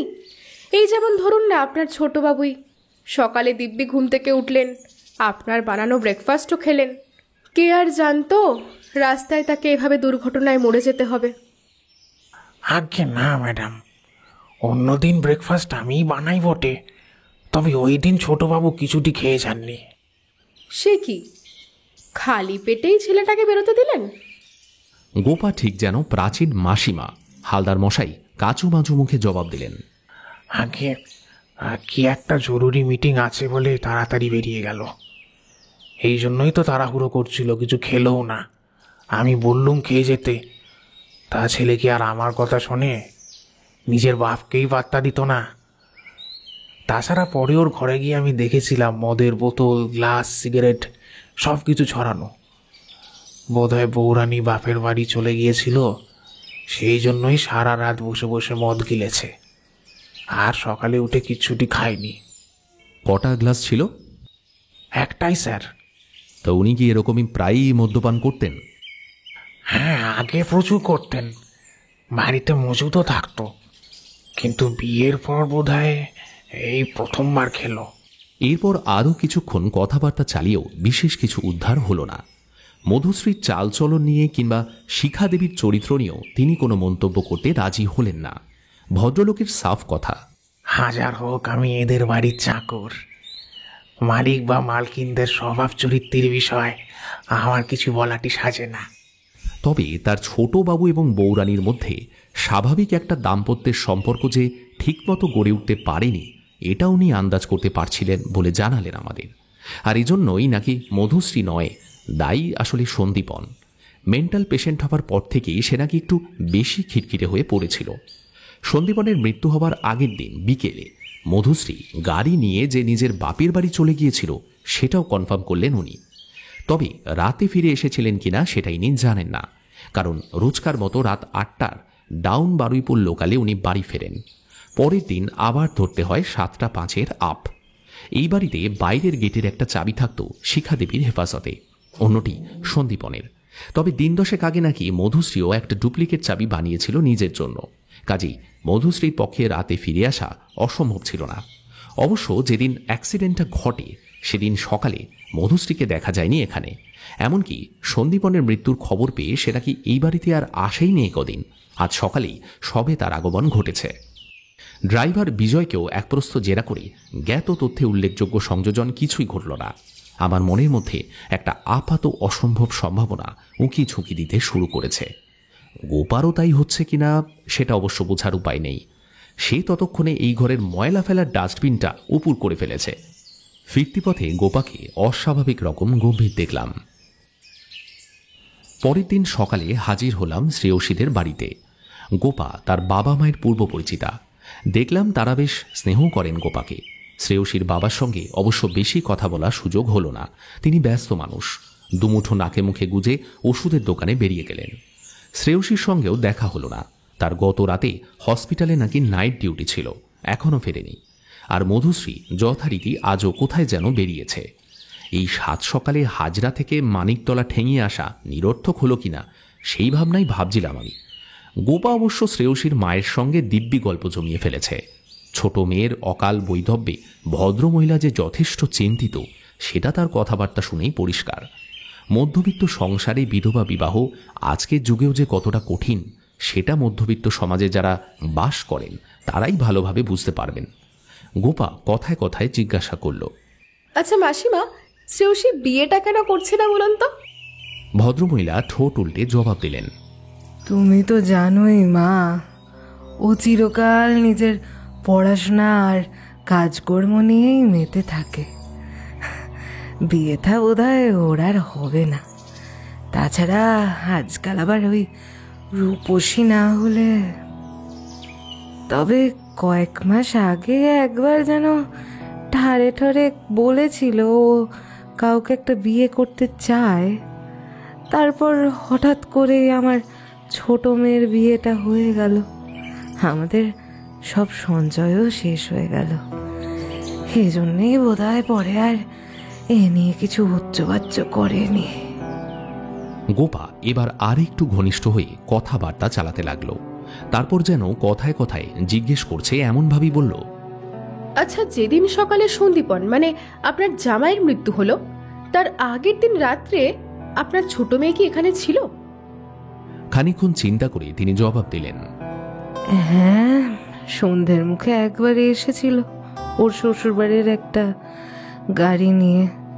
প্রথমে বলল রাতে থাকবে এখানে, কিন্তু পরে মত বদলে আবার চলেই গেল। গাড়িটা অবশ্য রেখেই যায়। আমাদের গাড়ি না থাকলে কি হবে? আমার 2 মেয়েই ভালো গাড়ি চালাতে পারে, কিন্তু মধুর রাতের বেলা লাইটে একটু অসুবিধা হয়, সেই জন্যে শেষ বাসটা ধরতে বেরিয়ে গেল। শ্রেয়সীর কি নাইট ডিউটি ছিল ওই রাতে? হ্যাঁ, ওর তো নাইট শিফট ছিল, কিন্তু শরীরটা হঠাৎ বলল খারাপ খারাপ লাগছে, তাই আর শেষ পর্যন্ত গেল না। মধু একাই বেরোলো।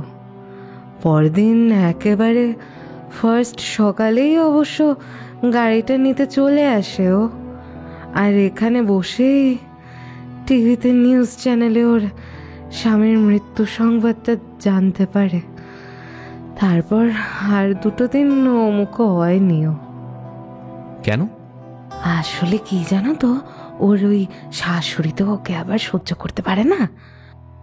ভদ্রমহিলা অনাবশ্যক ফিসফিসিয়ে বললেন, উনি যদি মিছিমিছি আবার ওকে ওর স্বামীর মৃত্যুতে দায়ী করে দেয়। যুক্তিটা অসার, তবু গোপা ভদ্রতার খাতিরেই বোধহয় জবাব দিল, হ্যাঁ ঠিকই করেছে।